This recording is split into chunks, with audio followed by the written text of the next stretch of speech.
Any minute now.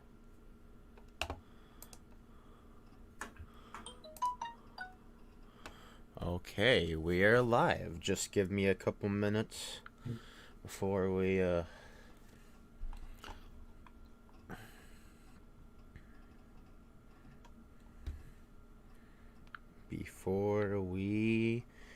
get the show on the road. Oh hey, the video's back. Yeah. Finally, that's good. Yes. Which video?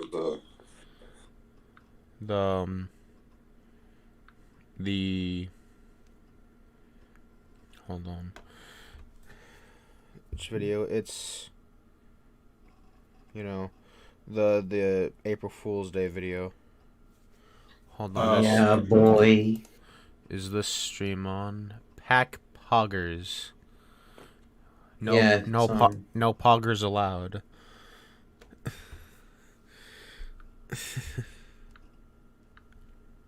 Okay.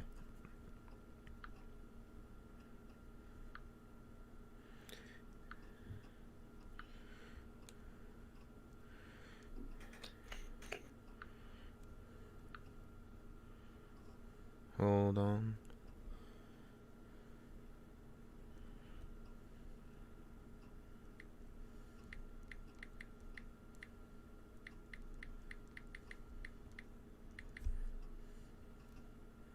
Just gotta share the...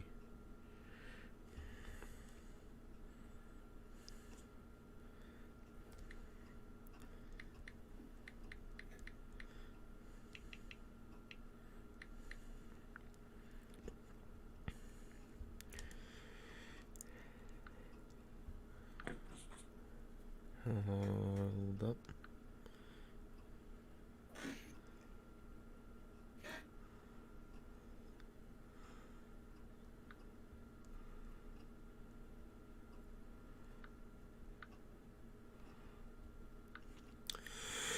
All right. Hold on. Just give me a minute. We'll start.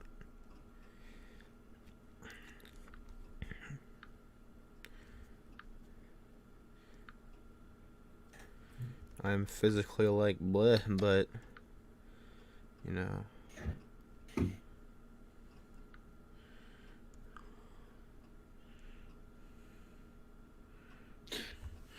Okay, and we're live.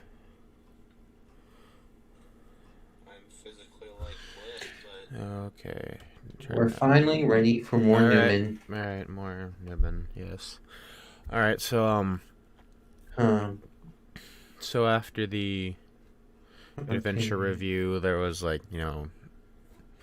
another hiatus until I came back in though there's still some videos afterwards, but nonetheless, last time we ended off with the this rant video. Now you're gonna watch the Jack Razor review. Okay. Oh yeah. Alright, okay. Get ready. Alright. And this is where I introduce my intro for my regular non-retrospective reviews. Just okay. Alright, good. Alright. Nonetheless, here we go.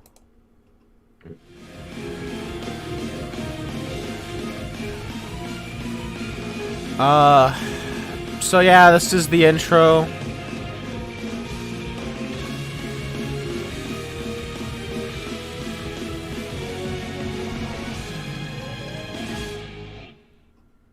Forgot which font that was that I used. I think it was the Pac font. Yeah, I know. The past decade or so. I just forgot what it was called. I know it's a Pac font, but I didn't know which the name was, if it was like Crackman or whatnot. Many indie games that have taken inspiration from classics that came out in the 80s and 90s, or just older eras of gaming as a whole, while also taking their own unique spin on the fun of those games presented. Some that come to mind are games. So this game I'm reviewing,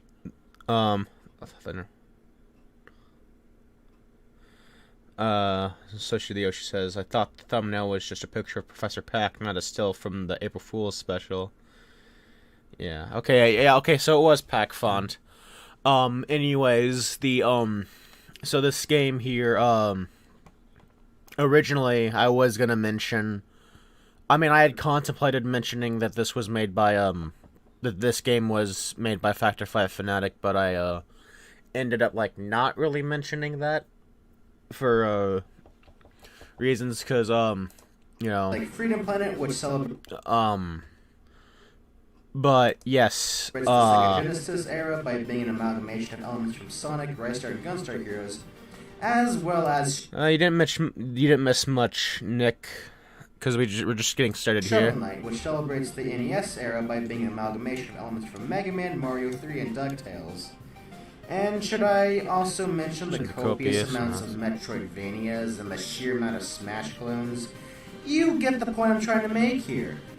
Now, if I may also bring to light a particular series from the 90s that has also had many games that tried to emulate its formula, that being Turrican. A series of games that consist of run-and-gun side-scrollers with an emphasis on explorable environments. There have been many attempts by modern indie devs to imitate the Turrican formula of gameplay. Some that come to mind are titles like Hurricane and Gunlord. And the whole idea that Turrican clones even exist is kind of interesting to me, since Turrican in of itself is a series that copies a lot of elements from games that came before it, like Metroid, Contra, and Psycho Nick's Oscar. In fact, many of Manfred Trench's games are clones of other games that were made at the time. But to be fair, Turrican does take its own unique spin on these design elements, and it does have its own sense of style that make it feel unique from something like Contra or Metroid. I do feel that... I like this little thing I did here. It was just, I put this whole thing, like, together in, PicArts, which is where I usually, like, make my thumbnails and whatnot, but I like this whole thing here, Many of these Turrican clones and fan games are basically the byproduct of the Turrican series basically being dead since the mid-90s. With Super Turrican... Oh no, the Turrican series is revived now. Yeah, that's the funny thing, because now it's back, at full force. Well, not full force yet. I mean, we're getting those collections in, like, at some point. Yeah. I hope they're on Steam soon. Oh yeah, because I've been exclusively playing Turrican games via the old Wii Virtual Console WADs for the console games. Right. And now there's no official way to get Turrican. Right, exactly. For the collections. Right. Yeah, I mean, it would make sense for the collections to be on Steam since these are, the original trilogy of games, Turrican 1, 2, and 3. Well, the Amiga version of Turrican 3, at least. They were all on the Amiga and whatnot. So it makes sense to have them on a console. And, yes, Soshi the Yoshi, I am aware of the website dedicated to showing light on games similar to Turrican. It's called Turrican Seda. It's a really neat site. But yeah, Turrican's back. I saw this thing. I think it's called Turrican Flashback, but I'm not sure if that's like a different compilation. It'd be kind of weird if there were like two different compilations for the same series going on at the moment. I'm hoping they're successful enough to breathe life into like a new game in the series, whatnot. But anyways, special game to come out. And with every attempt at a Turrican game afterwards getting... Yeah, the only thing I'm disappointed with the collection is the lack of the DOS version of Turrican 2 and no Super Turrican on NES. Right, yes. Exactly. Yeah, from what I was seeing here, from what I've seen of the collection, it seems to be more focused on, like, the Factor 5 end of the Turrican series. Like, the Amiga versions of, well... I don't know. I don't think Factor 5 did the Amiga version of Mega Turrican, because I think that was like a different company. I think they started work on the Amiga version, but that they scrapped that to like bring development over to the Mega Drive, but the hold on. Is my mic still on? Okay. Yeah, it is. Okay. Yeah. All right. Okay. I just heard a snappy sound. But yes, the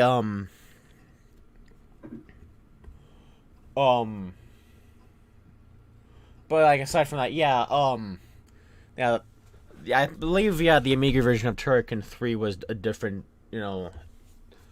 uh, developer, but also but yeah, because I'm not sure if Factor 5. I think Factor 5 did the DOS version of Turrican 2. I could be wrong.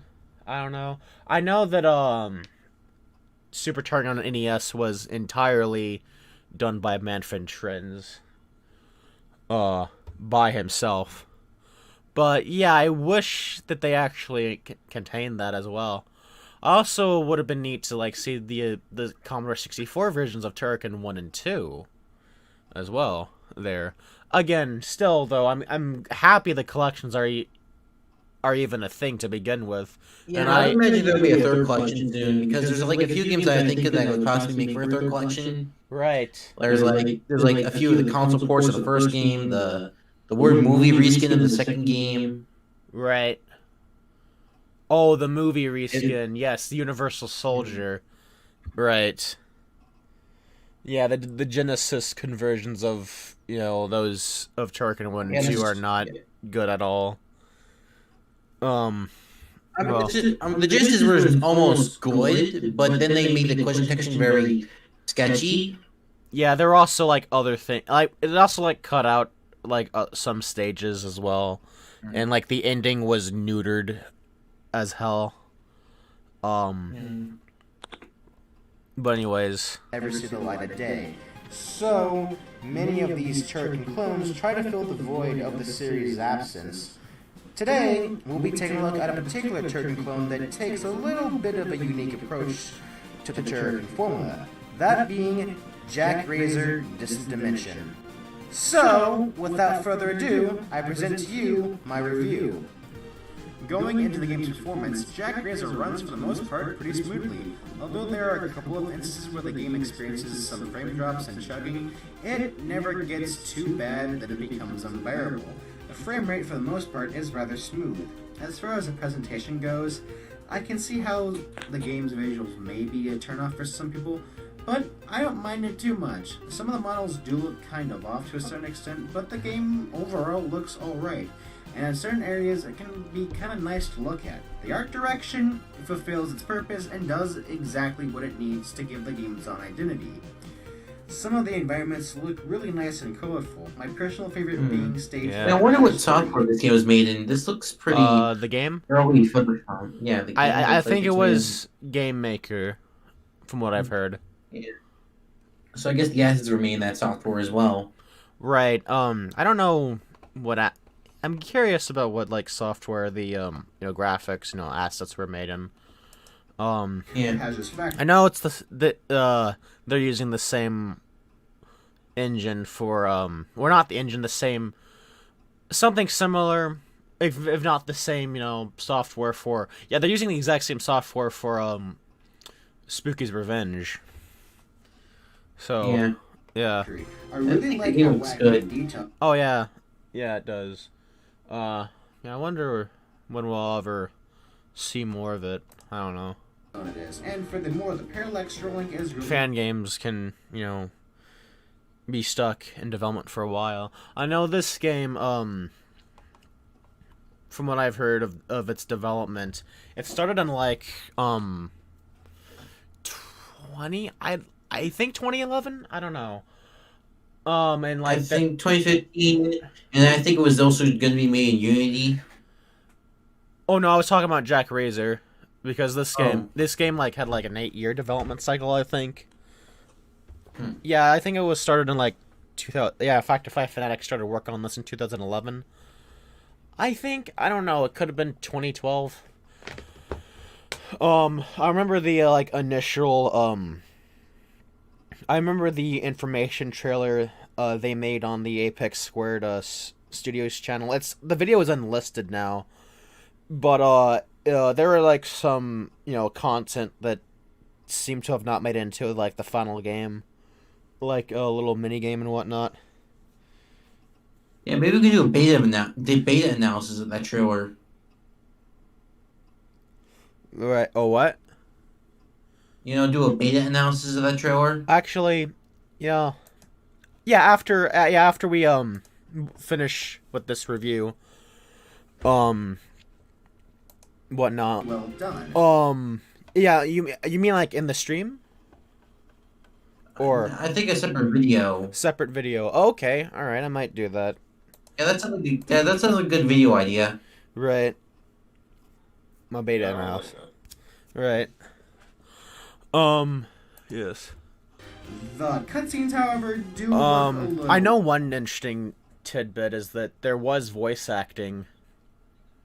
Voice acting. In an older demo.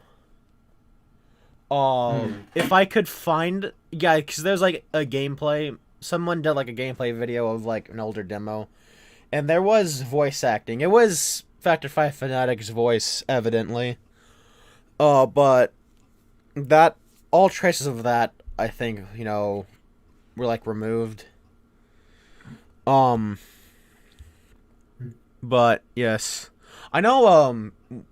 When Spooky's Revenge started development, it was started off as being called Pac-Man World 4. And it was originally a 3D platformer, but they decided to just like make it into a 2D platformer because of like they couldn't make a 3D game on their own, which is fair, whatnot. Yeah. Anyways. Bit awkward, but given what the developers had to work with, it has to be acknowledged that they were at least trying their best. They are overall okay. The sound design is really well done, though.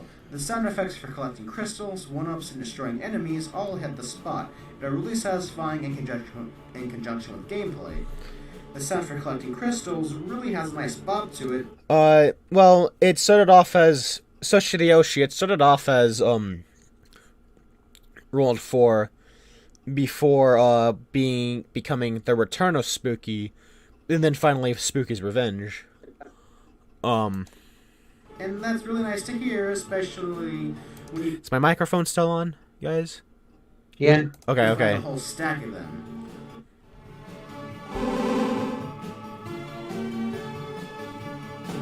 The soundtrack is really good. The music is really catchy and really fits the tone of what's going on in-game, whether the setting be energetic, calm, or intense. Most of the soundtrack is synthesized electronic goodness, but there are also some more orchestral sounding tracks, as well as some tribal sounding ones as well.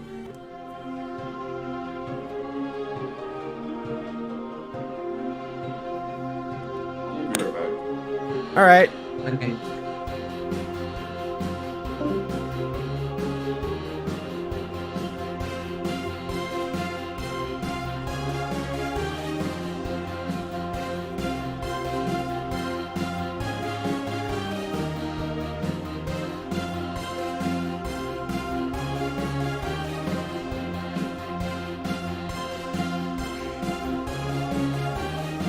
Actually, I might as well just...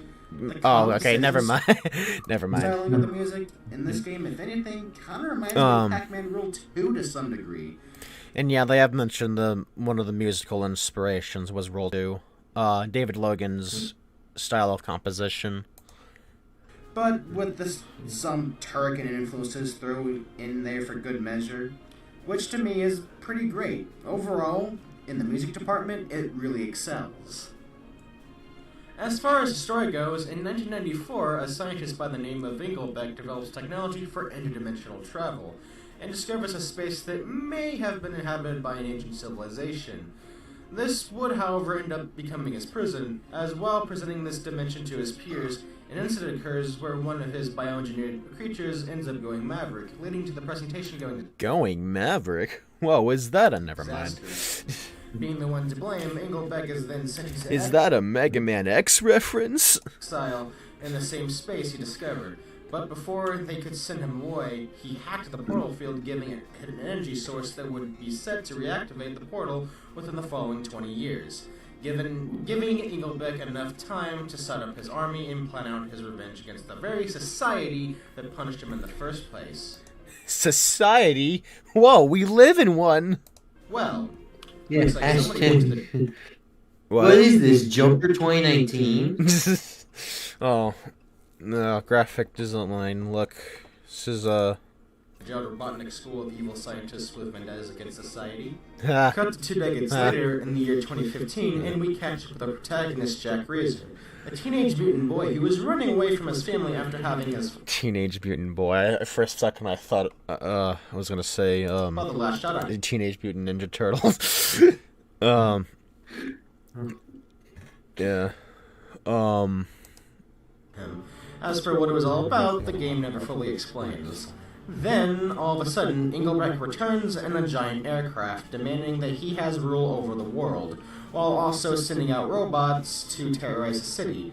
One day passes, and with no one taking a stand against Engelbrecht, Jack, not willing to stand there and watch him commit war crimes, I think that was somewhat of an inside joke there when I said, not willing to stand there and watch him commit war crimes. decides to put his foot down and take on the Mad Dictator's forces. Eventually, Jack runs into Lynn and Rebecca, 2 members of a resistance unit that is fighting against Engelbeck. Lynn explains to Jack that Engelbeck is trying to locate pieces of an amulet so he can use it to power his ultimate weapon, and that they need someone to go into the distant dimension to obtain the pieces of this amulet before Engelbeck can. Jack agrees to go along and help out, but this would be at the cost of him leaving his family behind, thus beginning Jack's adventure into the distant dimension. The plot is very simple and straight to the point, but it does its job and is really well made for a game of this caliber. There are many little nuances in the story, and there are a few things that the game leaves open to interpretation, which I really appreciate. The game's rating is pretty commendable. I do wish the game did explore some of the characters more, but overall, what the game was able to provide with its story is good enough as is. After you get past the intro stage, there isn't much in the way of story progression. That is until you get halfway through World 4. By this time, the story takes a rather dark turn. I'm not going to spoil exactly what happens, but I will say that I like it a lot.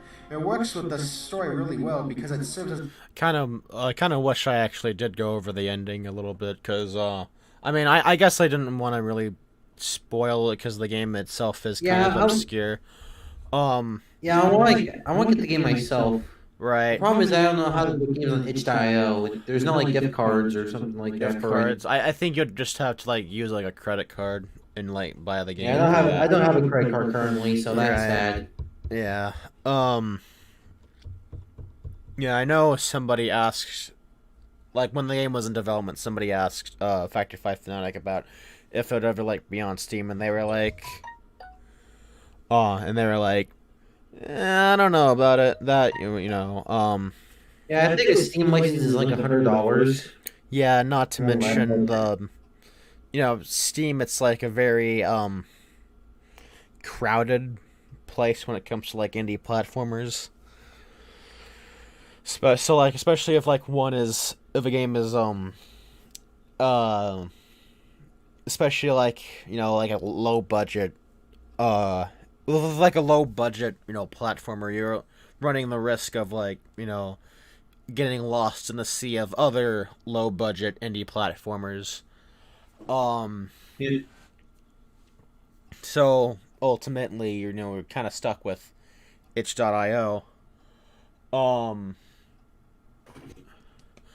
It's funny though, well, actually I'll get to that later.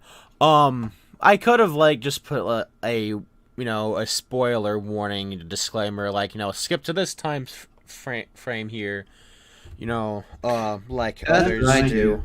Yeah, I think I did that. Haven't I done? I did that in this review actually, but that was only to talk about the additional content. I'll probably do that. I'll probably skip to that once we get to the to that point, whatnot. But So I'm looking at the chat here. Teenage Mutant Ninja Boyos. Heroes in a half-skin boyo power. God. Purpose of giving Jack motivation. Now, while it isn't entirely necessary, giving your character... What I do know, you know, Factor 5 Fanatic is actually working on a sequel to this game.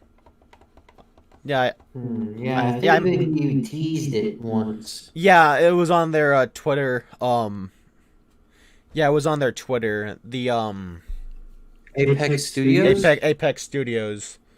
Yeah, the Apex Studios Twitter, and it was like on their like background. I'd say, isn't that their header? Yeah. I actually like I know like Marcus told me a little bit. He Factor 5 Fanatic like told Marcus a little bit about it, and like Marcus told a little bit about it to me. So anyways, Yeah, Shock Factor 5 Fanatic doesn't have a Twitter yet. I really want to find, I want to find a way to communicate with him, become friends with him, like how I do with Bracken Neutron 37. Right. Because I mean, because I probably want to get him on stream someday, once I do streams again. I know, on the subject of Twitter, I know that potentially after Tuesday, it's going to be a war zone. Let's just say. Yeah. because of elections. a certain election, I don't know. It's gonna be like. I guess he uses. But yeah, I think they only use the Twitter to update on their games, whatnot. From what I know, they're a pretty busy individual at the moment, so. Motivation. Yeah, I know they're after they really finished their Star Wars retrospective, they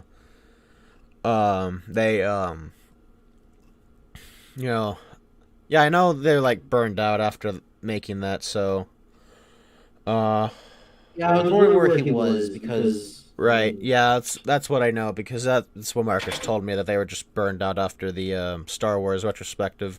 I mean, to be fair, that final review was pretty that was like an hour long, and it was like a big video, like holy shit, it was like an event, almost. Yeah. We all have to get down to our Factor 5 Fanatic shrines and pray to the gods. Right. I mean, they'll be back eventually. I know they'll be back to doing like an unboxing of the Turrican collection, from what I know. But yeah, when that review came out, I just got popcorn and just watched it on my TV. I told you about that, right? Yeah. Go a long way. Is my microphone still on, or? Yeah, it's on. Okay. I keep on asking because each time it just a previous streams it just cut out. To make them feel that's just what more happened. engaging and more relatable, and it makes the character's plight more interesting. And given all the factors here, Jack Razor utilizes this aspect really well. Overall, Jack Razor's plot is pretty decent. Nothing groundbreaking, which you really shouldn't expect, but it does its job and serves the game quite nicely. Kind of hoping they that in the sequel it explores off of his past more, because it's sort of vague in the way it's explained. We don't know how he got these powers, or what he exactly is, Very true.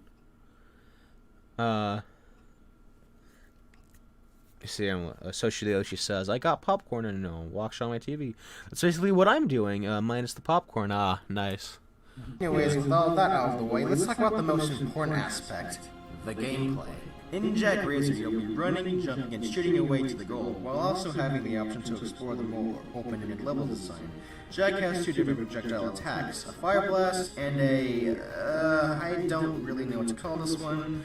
I'll just call it a pea shooter for now. Okay, my issue with that particular part is that, you know, like the way, you know, worded that, I was like, I don't know how to describe it. I guess I'll just call it a pea shooter for now. Like, it seemed very unfocused and unscripted. Like, it didn't flow particularly well. Like, I should have just, you know, said, and a pea shooter, and then I'd just have the text disclaimer saying, honestly, this text disclaimer saying, honestly don't really know any of the proper names of the two projectile attacks, you know. You know, like, the pea shooter is what the only name I could really call it, because I, like, just didn't know what the name of the either projectile attacks were. I guess. In conjunction with shooting enemies, you can also jump on some of them as well, which can also be really satisfying. Out of the two projectile attacks, the Fire Blast is easily the strongest, however it's practically ineffective against certain enemies. Meanwhile, the pea shooter, while it is weaker than the Fire Blast, it is however able to destroy any enemy that the Fire Blast can't. While on a surface level it didn't really seem like a big deal to me, when looking into it more, I began to realize how intricate it really is. While the combat in the Turrican series is about giving the player multiple options when taking on enemies, in the combat of this game, the enemy design is based around your abilities.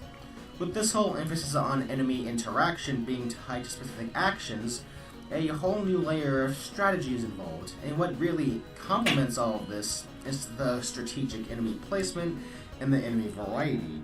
And can I just there it is, the analytical discussion. The game's enemy variety is really good. Almost every level introduces a new enemy variant, and by the time you get to worlds 4 and 5, the overall enemy placement gets really good. With some enemy variants like the Rock Monster, your options aren't just limited to killing them. Alternatively, you can use some enemies as a form of transportation, which is really fucking neat, and a little bit funny. Hell, there is even one level that utilizes this as a platforming gimmick.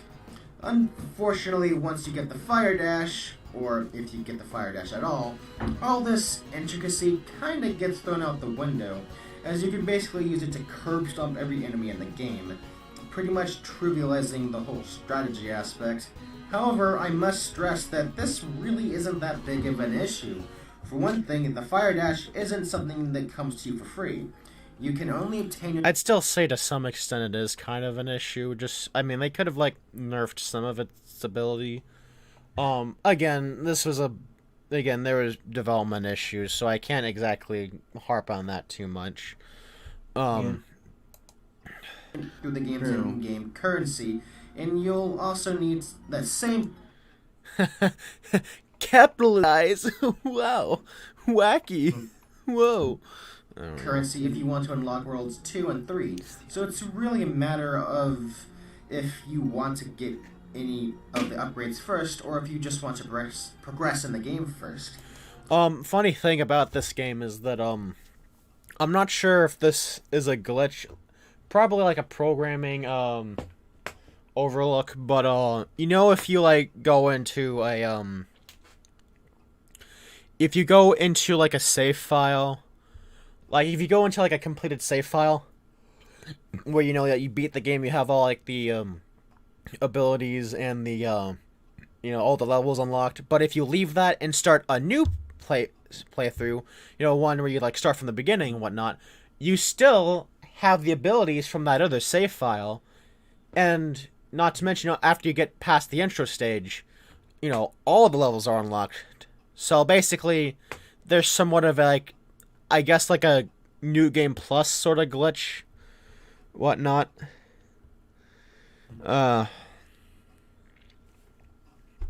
Just cut out a little bit. Yes. Capitalism is better than communism.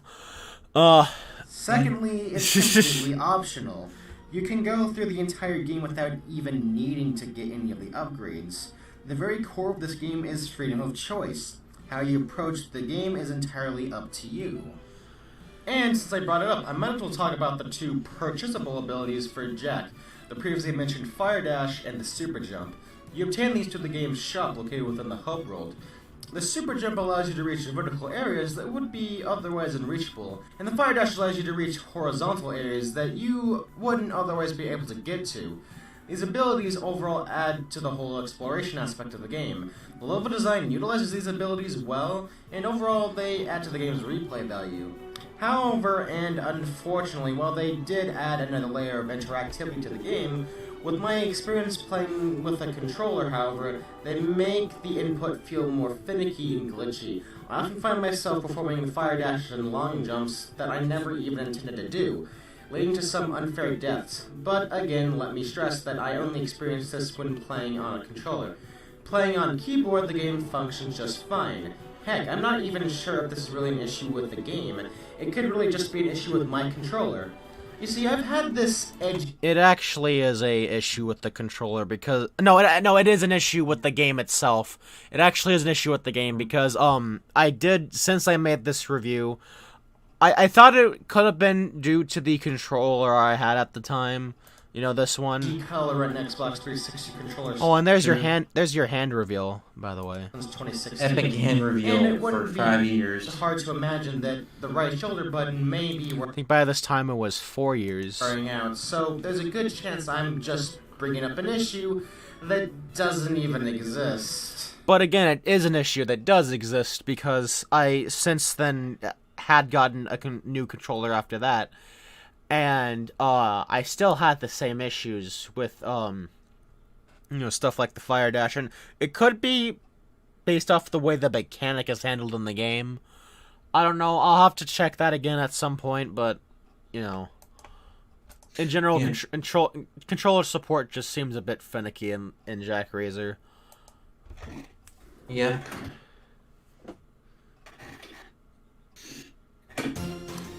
But while we're on the subject so yeah, if you do and get around to playing the game, I think just playing it off keyboard is your best bet. But because keyboard controls, I must mention that when playing with the keyboard, up is to jump. Wait, guys, calm down for a second. It's not bad at all. In fact, it works extremely well for this game. You have full control. The only other game I remember that I did with that up is jump, from what I remember, is Super Mario Flash. Remember that? Yeah, I remember that. But yes, I know. Something just flew into my mouth. Yuck.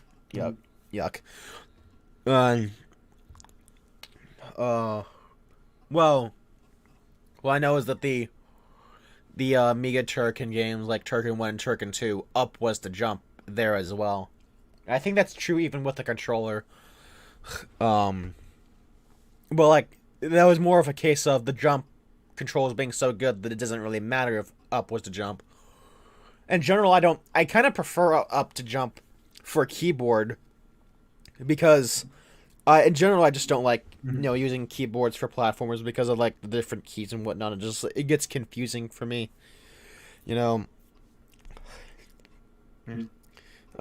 Yes. Yeah, I can tolerate that usually, but I usually get a controller for more complex platformers. Right. Like 3D platformers.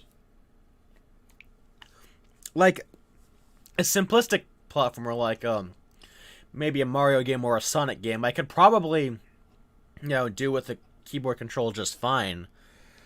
Even then though, it's still like it's hard on my back. And like it strains my arms, whatnot. So I just like stick to controllers and whatnot. Yes, yeah, I'm gonna miss Flash when it's gone. Yeah, me too. You can control how high you jump and how fast. Oh you wait, land. no, I noticed something. If you see here, look, it's my mouse cursor. You see it? Right over here in the video. Yeah. Whoa, that's something. Yeah. It's overall really nice. Also, by continuously tapping the jump button, you can slow down your descent and sort of hover, kind of like the leaf power-up in Mario 3. This makes some of the harder jumps a little easier to handle. The controls are overall good, but there are a couple of collision detection issues. And yeah, it can get annoying, but it's really not that bad. The level design is good. The platform placement is handled with care and is really well thought out, and each platform is within reach. My only complaint with level design is that sometimes your depth perception isn't entirely helpful, but that's merely the extent of my issues.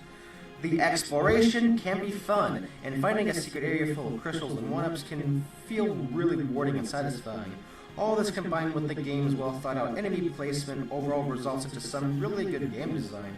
Furthermore, the environment variety is also pretty neat. This stage, and this stage all take place within the same world, yet they feel different from each other. And that's just one example I can make. And on the subject of variety, there are also some sections... I felt like I could have used a better example there, because the second act of the first world is kind of like just has this bland bluish dark bluish background and whatnot. I mean, it looks nice to some. There is some of it does look aesthetically nice, whatnot. In general, though, I won't deny the fact that the environment variety in this game is pretty strong. Deviates from its regular platforming gameplay, with a water bike section and 3 different shmup levels. I honestly really don't like the water bike stage, mainly because I don't like how it controls, but thankfully it's only used for one boss fight. The shmup levels, on the other hand, are really a nice... I almost said smut there. ...change of pace, and are pretty good overall. Aside from being the area where you select what level to go to... Hold on. Oh, okay, just making sure.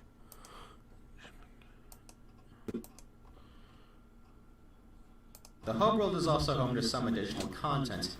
One of these is the previously mentioned in-game shop run by Sid, a rather wacky individual who has some admittedly pretty funny dialogue. Sid's shop is where you'll be able... He's gonna eat your pants, guys. ...to purchase the Fire Dash and the Super Jump. But this is also where you'll be able to purchase access to certain aspects of Paul's arcade. He's got the troll face, guys. He's got he's Wojak. He's the epic it's an epic Wojak, guys. Epic Wojak reveal. No, I can't pay 60,000 crystals for a super crystal. Buy it or I'm gonna eat your pants. You'll be able to purchase access to certain aspects of Paula's arcade. Yeah, that's right. There's an in-game arcade, and it's kind of like the one in Pac-Man World 2. This section includes a music hall, which lets you listen to the whole game's soundtrack, challenge levels, which have some really nice music.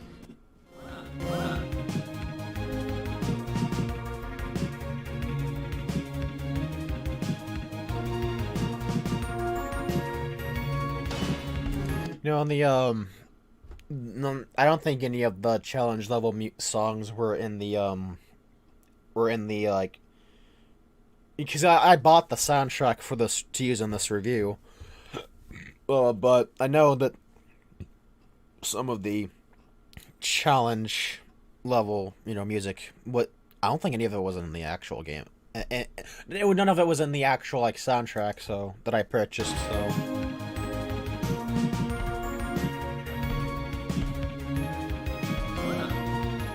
And Theatron, an overhead shmup that was actually a previous game from the developer. Overall, a nice couple of bonuses. Now here's the point where I talk about... Okay, so Spacey, have you seen this part in the original review? Where I talked... Oh, you have? Right, where I talked about the, post-game content? Yeah, I saw that. Okay, so you don't need I me remember the secret final level. Okay, so you don't need me to, skip past it. Okay.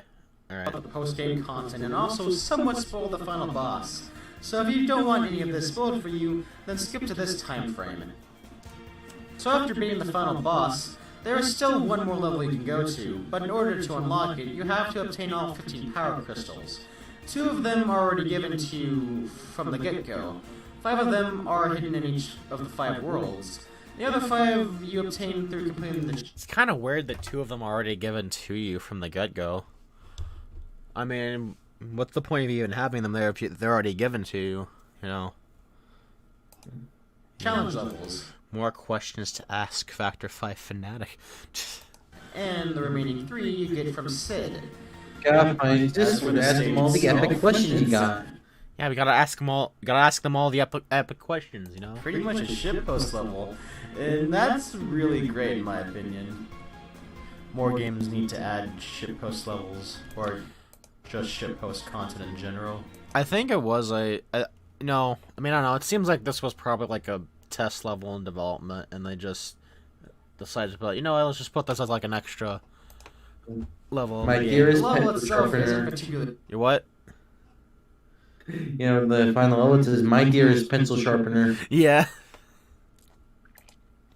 hard, but it's still a nice little extra. Oh, and the stage also ends with a boss rush. After beating it, the game rewards you with maxed out lives and score. And I covered pretty much everything I wanted to talk about. All in all, Jack Racer Distant Dimension is a well-designed, competent, and charming game that successfully does what it sets out to do. Though it is admittedly rough around the edges in certain areas, but I still do have an enjoyable time playing through it, and whenever I do play it, I often find myself compelled to 100% complete it. This game is pretty much a passion project where the developers put as much effort into making it as good as they possibly could, despite the limitations they had to face, and it really shows. If this game is proof of anything, it's that Apex Squared Studios has potential, and I look forward to whatever future project they take on. In fact, one of the 3 developers who made this game, most specifically the lead developer, is also working on a Pac-Man World fan game titled Pac-Man World: The Revenge of Spooky, and needless to say, I hope this particular fan project comes to fruition. With all that said, if you're thirsty for anything Turrican-like, or if you were just looking for an enjoyable or intuitive platformer, then I'd recommend Jack Racer. You can get it for $7 on either GameJolt or itch.io. Anyways, I'll see you all later. Okay, so that's basically it for that video. But you know, one notable thing about this review in particular, is that Factor 5 Fanatic actually has seen this review. Ooh, that's Yeah. interesting. Yeah, in fact, and I know this because, somebody just told me it was, this was actually in their, favorites playlist. Yeah. Yeah. I think I remember that. Yeah. Look my comment. And look my comment. You can scroll down and see it below. Oh, there he is. There he is. I thought I liked it already. I thought I liked it. There you go. But yeah, Factor 5 Fanatic actually, you know, watched this review and really liked it. I liked it enough to put it in their, you know, favorites playlist. So yeah. Yeah. Really good. And that's pretty. Yeah, that was like a pleasant surprise when I heard about that. Nonetheless, we have some more like Let's Play episodes. Then after that, we have the Necrolepsy review. Now, it's the interesting thing to note is that the first 2, you know, aside from my Sonic reviews, the first 2 non-Sonic game reviews, the first 2,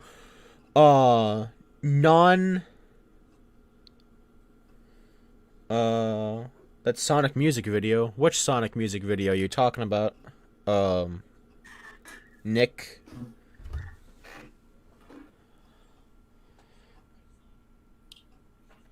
Is it the Do You Like Waffles one or something? Cause I didn't see it. Hold on.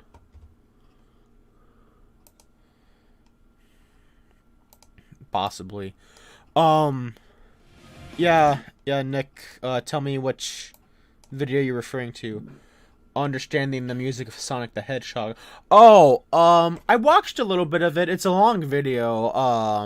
But yeah, I need to like at some point like sit down and like watch the whole thing. But anyways, so the the first two non-retrospective reviews, the first two standalone reviews were of games made by other game reviewers. This game, now interesting thing about this review, this game, Necrolepsy, was made by, the Stolken. Stolken Reviews. You're familiar with Stolken, right, Spacey? Or... I'm not wrong. I think it was his name, but I don't really remember. Right. Well, funny thing about this game I'm reviewing in particular, Necrolepsy, this was actually, I was actually given a review copy for this game, Ooh, Yeah, that's so interesting. So yeah, this was First the review. this game let's just skip past the intro.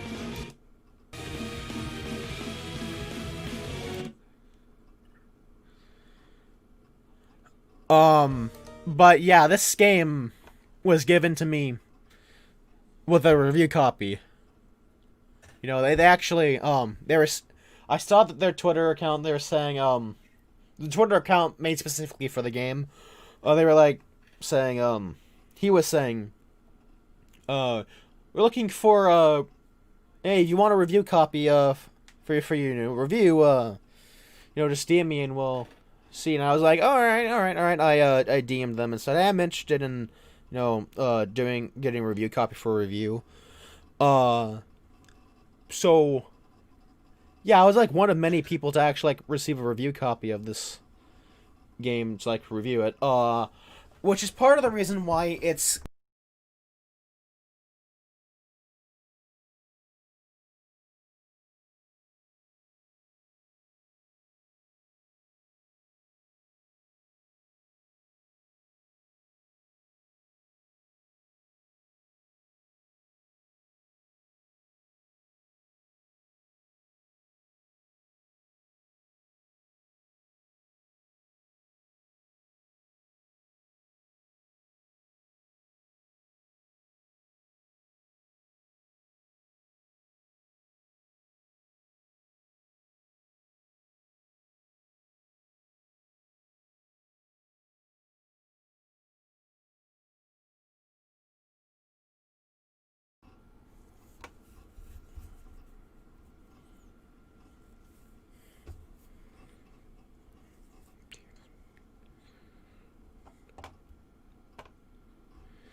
Alright. Is my mic back on yet? Is my mic back on yet, guys? Oh, wait a second. Yep, you're on. Okay, I'm back on. Am I back on? Yep. Okay. Alright, so anyways, yes, so yeah, I received a review copy for this, but I kind of rushed this video out. It's only like 4 minutes long. Well, 5 minutes technically. And, there were some things that I admittedly was sort of vague on. I'm thinking sometime down the line, I'm probably gonna give this game a re-review. Whatnot, because there were things I wish I could have expanded upon further. Also,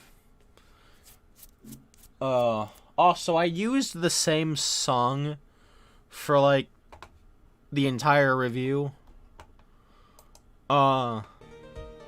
Which, to be fair, I didn't really have any, like, resources to actually, like, rip any music from the game, but... There are many games in the Metroidvania genre that take a unique approach. Also, the resolution here is really weird because, there's, like, just this big, big black area, like, just a small screen for the review. Does this game even support widescreen or something, or is this one of those letterbox? Here, I think the issue here is that the PC... No, not the PC. I've been using the same PC for, like, years.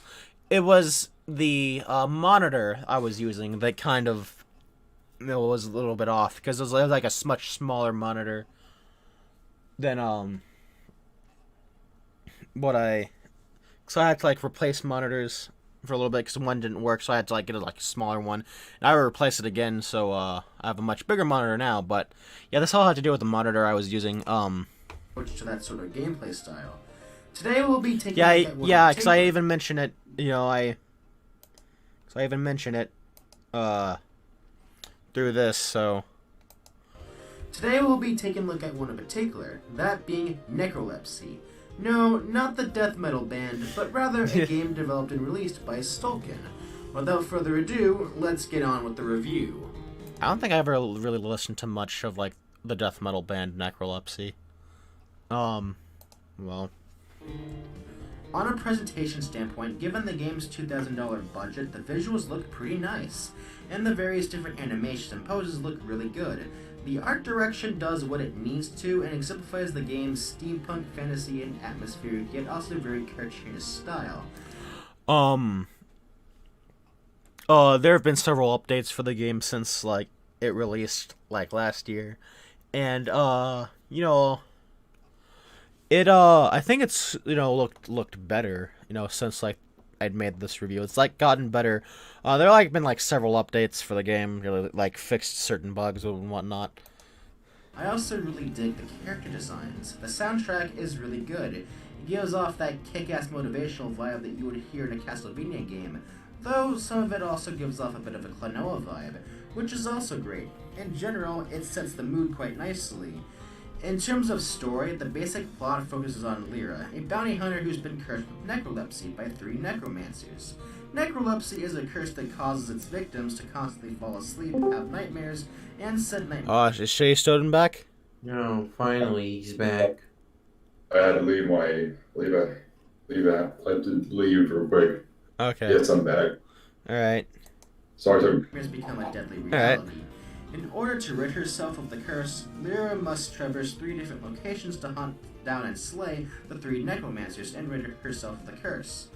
Pretty much a straightforward plot, though there is quite a bit of dialogue.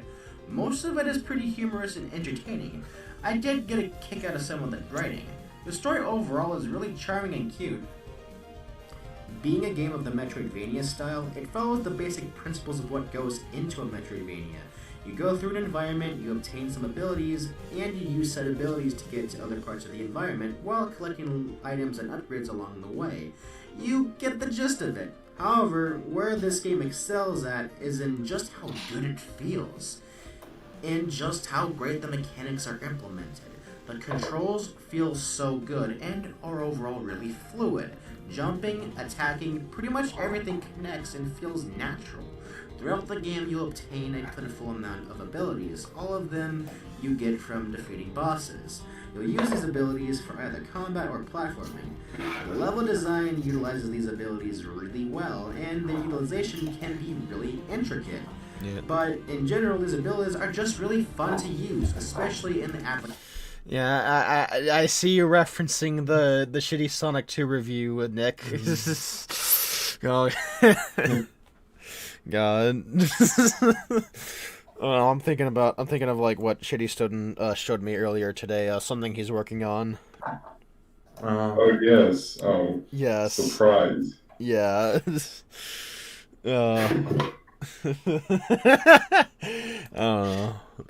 platforming.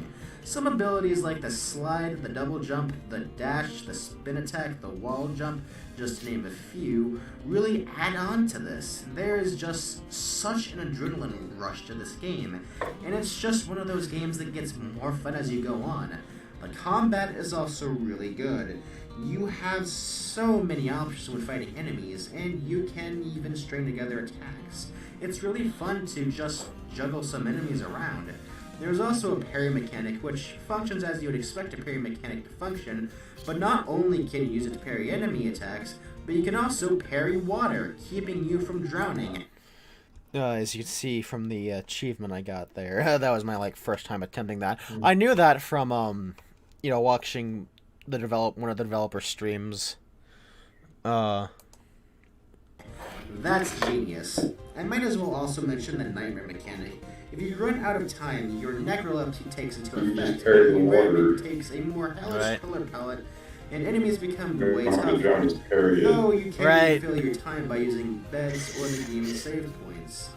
It's a really neat concept, and I like how it takes into account the game's plot. The boss fights are pretty entertaining to fight, although some of them do drag on a bit, but it's only a few. Some of my favorite fights are the ones against the necromancers.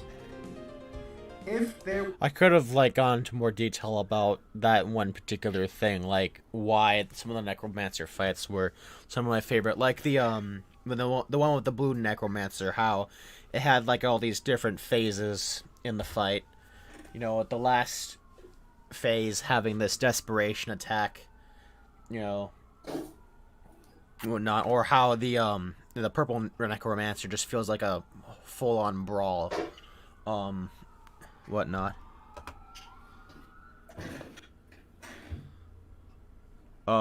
Yes. there were some things that I find an issue with, it would be that there were about maybe one or two instances where it wasn't exactly clear where I would have needed to go to progress. But this was barely an issue, especially if you have a keen eye.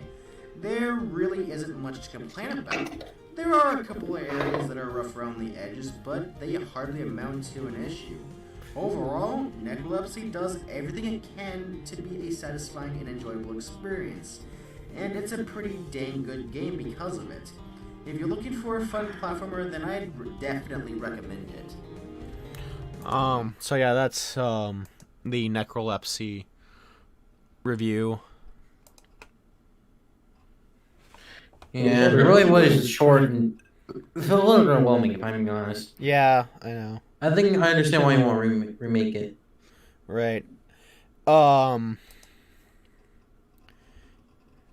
here is the first Let's Play video. Not the first Let's Play. The part 5 of the Pac-Man World playthrough. But the first time I actually let a guest on. I'm not gonna play the entire thing, but just little bits and pieces of it. This Sure, what the official name of it. this was when I had Marcus on. Slippery. Yeah, Slippery fall yeah, around. and they reused that gimmick for the bonus levels and some of the bonus stages Yes. in Maze of Madness. The same with the Galaxian boss. They kind of. All right, so I got the first. So I got. Oh, this is a fun video to do because like we just Lost World is specifically when Olaf because we just had like a lot of things to really talk about. It was fun. It's a fun episode. Filler video that I was nothing really. Filler video again. So yeah, and this I think this was February when I made this one. Obviously that was February. I think this was February as well. These are both filler videos and I don't really care much for. Now, this is the big hit of 2020. The Let's Talk About Street Fighter X Tekken's weird portrayal of Pac-Man. I think that one may be like the most viewed one. It seems like it's the most viewed one of 2020. The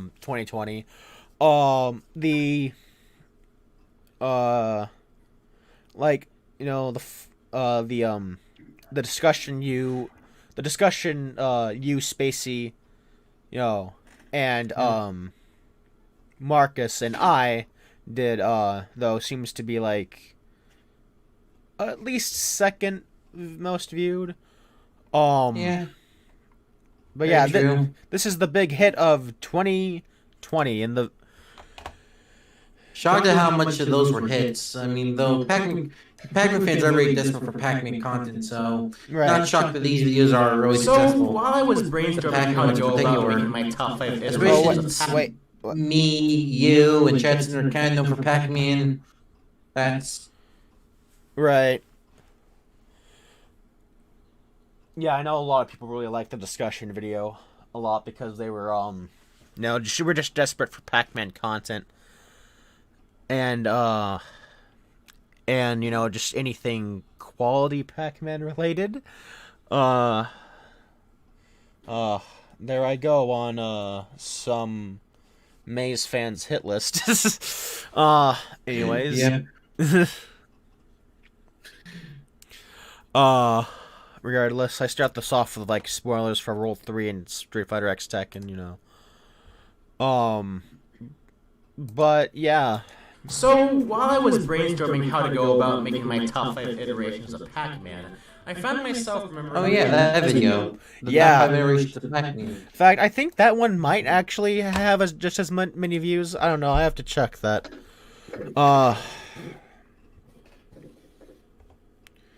See, top 5. No, only like 292. All right.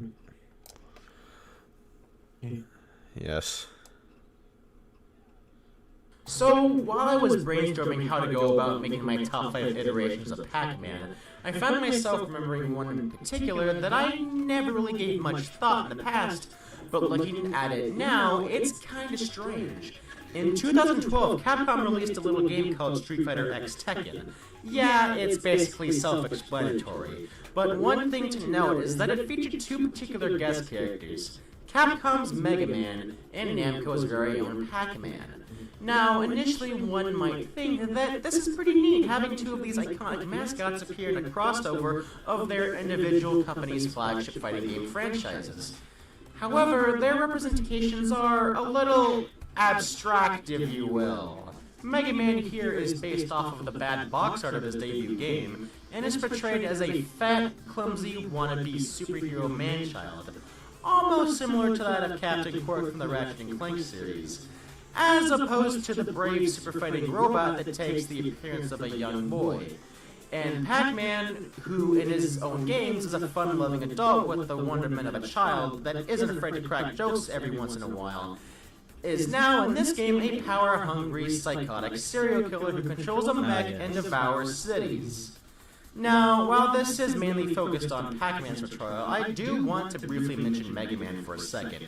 Mega Man... So I don't really know if there's like really any notable developments in the... I mean, as in anything notable to comment about while I was like working on this video. I just... Basically, the idea behind this was that I was thinking of like content to make, and I thought, oh hey, Pac-Man was in that one fighting game that one time. It was kind of weird the way they utilized him. I thought, hey, maybe I should make a video about that. Yeah. Yeah, That and was whatnot. kinda weird. Yeah, and somehow it became like the most viewed video this year, to come out this year. And it's like, I guess the fan favorite amongst, you know, the people who've watched my content. But regardless, Fans hated this when it was announced. Not for what it was, but rather because of what was going on with Mega Man around the time. Simply put, Mega Man had been going through a bit of a purge, with several of his games getting announced only to then get cancelled. Most infamous example being Mega Man Legends 3, and the series overall just being left in a dormant state, aside from merchandise and a few shitty mobile games. And, well, this. Mega Man fans saw this as a bit of a slap to the face, as if they were being kicked while they were down. Honestly, I never really minded the bad box art Mega Man in this game. Especially now, since Mega Man has made a major comeback in the form of the excellent Mega Man 11 and the many collections and re-releases of his older games. yes, a very, very good redemption arc. But I will say I am still peeved about Legends 3, but regardless. And I do find this version of Mega Man to Is my mic still on, guys? Or... Yeah, it is. Oh, okay. Yeah. quite hilarious, and I do like the attention to detail given to his design here. With all that put aside, let's now talk about how weird this version of Pac-Man is, and why I find it to be one of his more odd interpretations. For one, why is Pac-Man using a robot? I mean, yeah, he did pilot Talkman in Pac-Man Roll 3, but at least it made sense due to the situation in those particular levels that had Pac-Man using Talkman. Although, I believe the robot that Pac-Man used in this game was never even given a name. So, it could possibly be the third or It's a fourth. very low quality screenshot I have here. You know. Yeah, and then it turns out that thing was basically the Tekken Yeah, it was You know, it was like a boss character in Tekken, actually. I didn't know that until somebody pointed out in the comments afterwards, and, I felt like, felt like a dumbass, but, like... Pac-man. Hell, I kinda headcanon it. But I also kinda don't because, well, it's non-canon, so fuck it anyway. I do like the design of Canon in Pac-Man? What is non-canon and canon? the robot. I feel it would Hey fit guys, well- welcome back to Newman, and we're gonna tell you what is Pac Cannon. Yeah, what is Pac-canon? I might actually unironically make that a video topic. Hold on. Imagine Pac-Man being the final boss in Sonic 2. Ooh, yeah. And one with the prototype mechs. Oh, yeah, interesting. in a Pac-Man world game if it were to be utilized in a vehicle section of sorts. I can't help but feel like the idea to have Pac-Man use a machine to fight may as well stem from the, at the time, ill-conceived notion that Pac-Man couldn't work as a fighter, which has been completely proven to be bullshit, not just by Super Smash Bros., but also by the Pac-Man World games, which came out years before Street Fighter X Tekken. Okay, I think there was a bit of a... nowadays, I kind of see the flaw in that argument I make, because, the World games, or at least World 2 and 3, weren't necessarily well-known in Japan. And, which is unfortunate. Yeah, World 2 was sold poorly in Japan, and World 3 was never released in Japan. Right, and not to mention, this was also made by... This was a Capcom game. This was Capcom handling the character and not knowing what to do with him. Still, though, you think they would have, researched enough, But I guess, game development, stuff and whatnot. So they just decided to rush him out and, put him in, a mech. I do hear there was... The reasoning behind Pac-Man even having a mech was because, they didn't want this cartoonish-looking character who was, so much smaller than the other realistic-looking characters beating up the realistic-looking characters because it looked rather jarring. It would look rather jarring, but... Thing is, they also have other DLC characters. I forgot their names. They were two cats that you controlled at the same time. They were also very cartoonish. So, in general, that just never really made much sense. Starts rambling about how it all started in medieval Pac-land. Yeah. Oh well, at least the flip kick is here. And then there's Pac-Man's personality. Now, people have criticized World 3 for supposedly having Pac-Man be out of character, but I can't help but feel that's a bit misjudged, or at the very least exaggerated. Yeah, there were moments where his dickishness went... Yeah, people, take it way too far when they complain about, Pac-Man being quote-unquote out of character in, World 3, because he seems just about as in character as... I would expect, as you would expect for Pac-Man. Yeah, he's just a little bit more edgy, a little bit more edgier, if I have to put it. He's I kind of like that. I wish Pac-Man grew up like that more. He's a mix. He's a mix between his... It's like the cross between, Hello Pac-Man, or Pac-Man 2, The New Adventures, and, the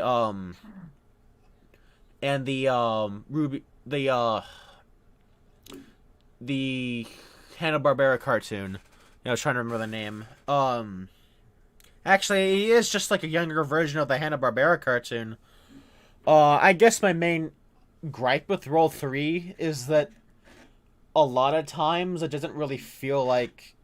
There are times where I felt he should have taken the plot more seriously than he actually did, because it kind of takes a little bit away from the stakes of the plot. It's still I think there were parts where he acted appropriately and whatnot.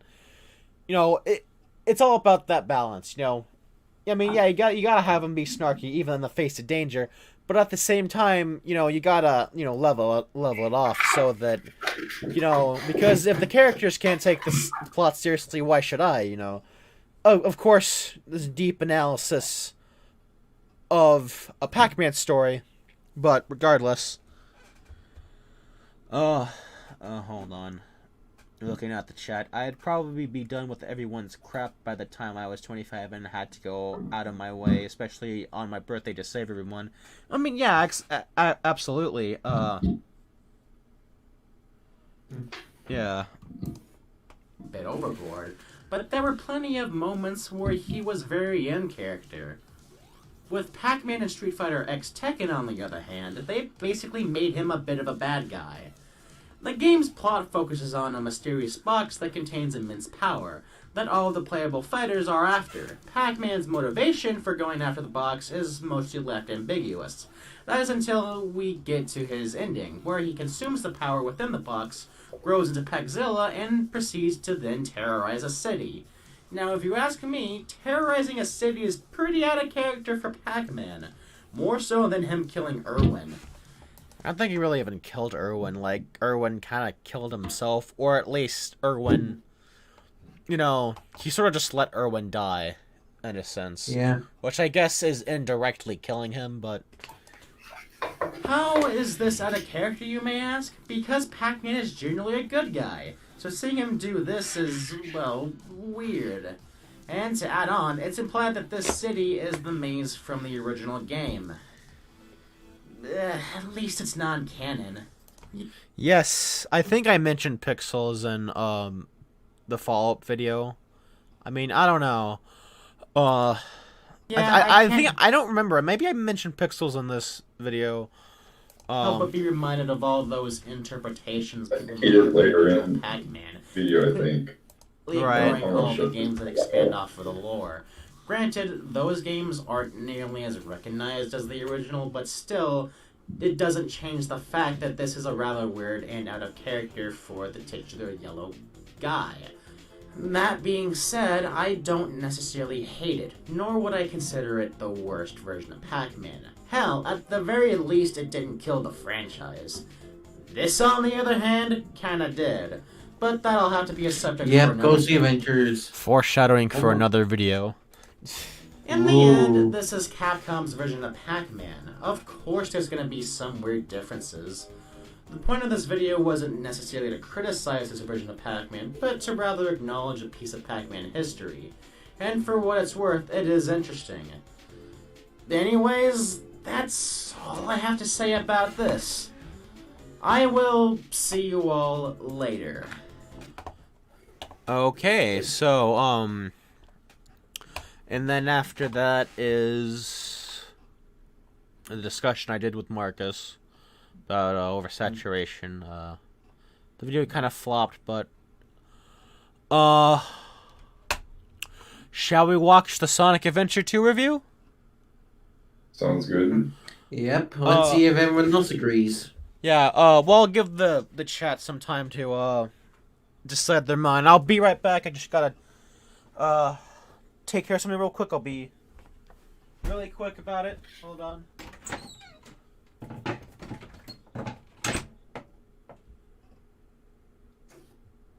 And it's the Spacey and Chase Hour. Yay!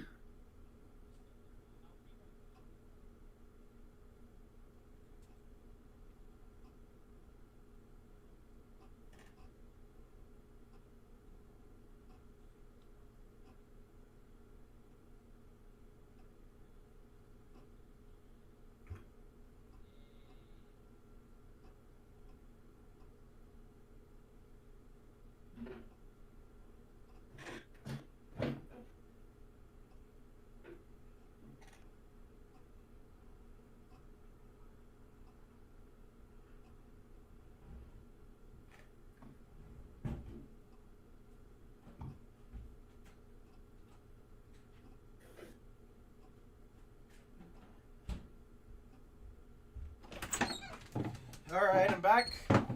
And what has the chat Okay. said? It says, Guess guess so, Guess so so. eventful. Alright, okay. So, okay, a little tidbit about this review. When I, started work on it, I started work on the script after I uploaded the Sonic Adventure review. But I would stop eventually at some point.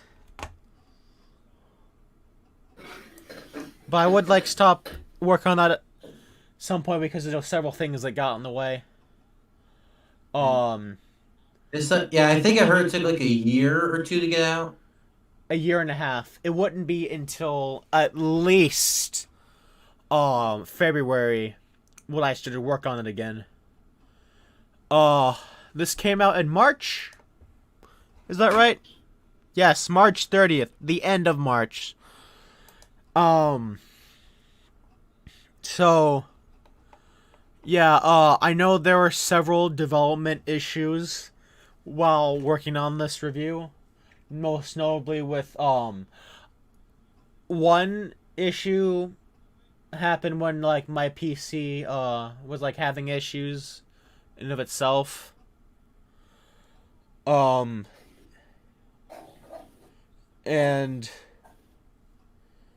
I'm trying to think of what else may have happened. Yeah, I had to restart the restart the editing process multiple times. I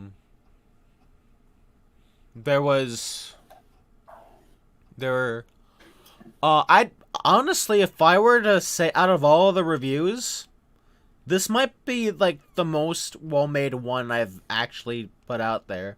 Probably my best review. Probably one of my best videos on this channel. Why don't we get this started? And yeah, after a year and 3 months, it's finally here. So yeah, it was exactly a year and 3 months after the adventure review.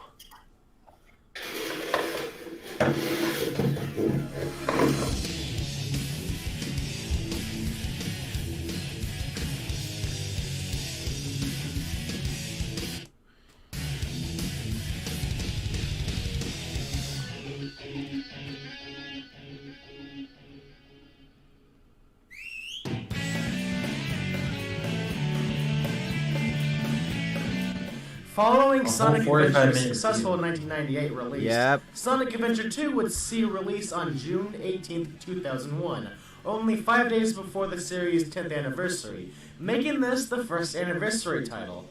It would also be the last Sonic game released for a Sega console, as shortly after this game's release, Sega would stop production of the Dreamcast and unfortunately drop out of the console market. So Sonic Adventure 2 would see a re-release on the GameCube as Sonic Adventure 2 Battle. While Sonic on Nintendo consoles is something pretty much everyone is used to at this point, back then, Sega releasing games on Nintendo platforms was something unheard of, especially considering how they were pretty much rivals throughout the 90s. Anyways, Sonic Adventure 2 would go on to become one of the most critically acclaimed 3D Sonic games, and one of the most notable... But just like the Adventure 1 review, most of the footage is recorded from the Dreamcast version.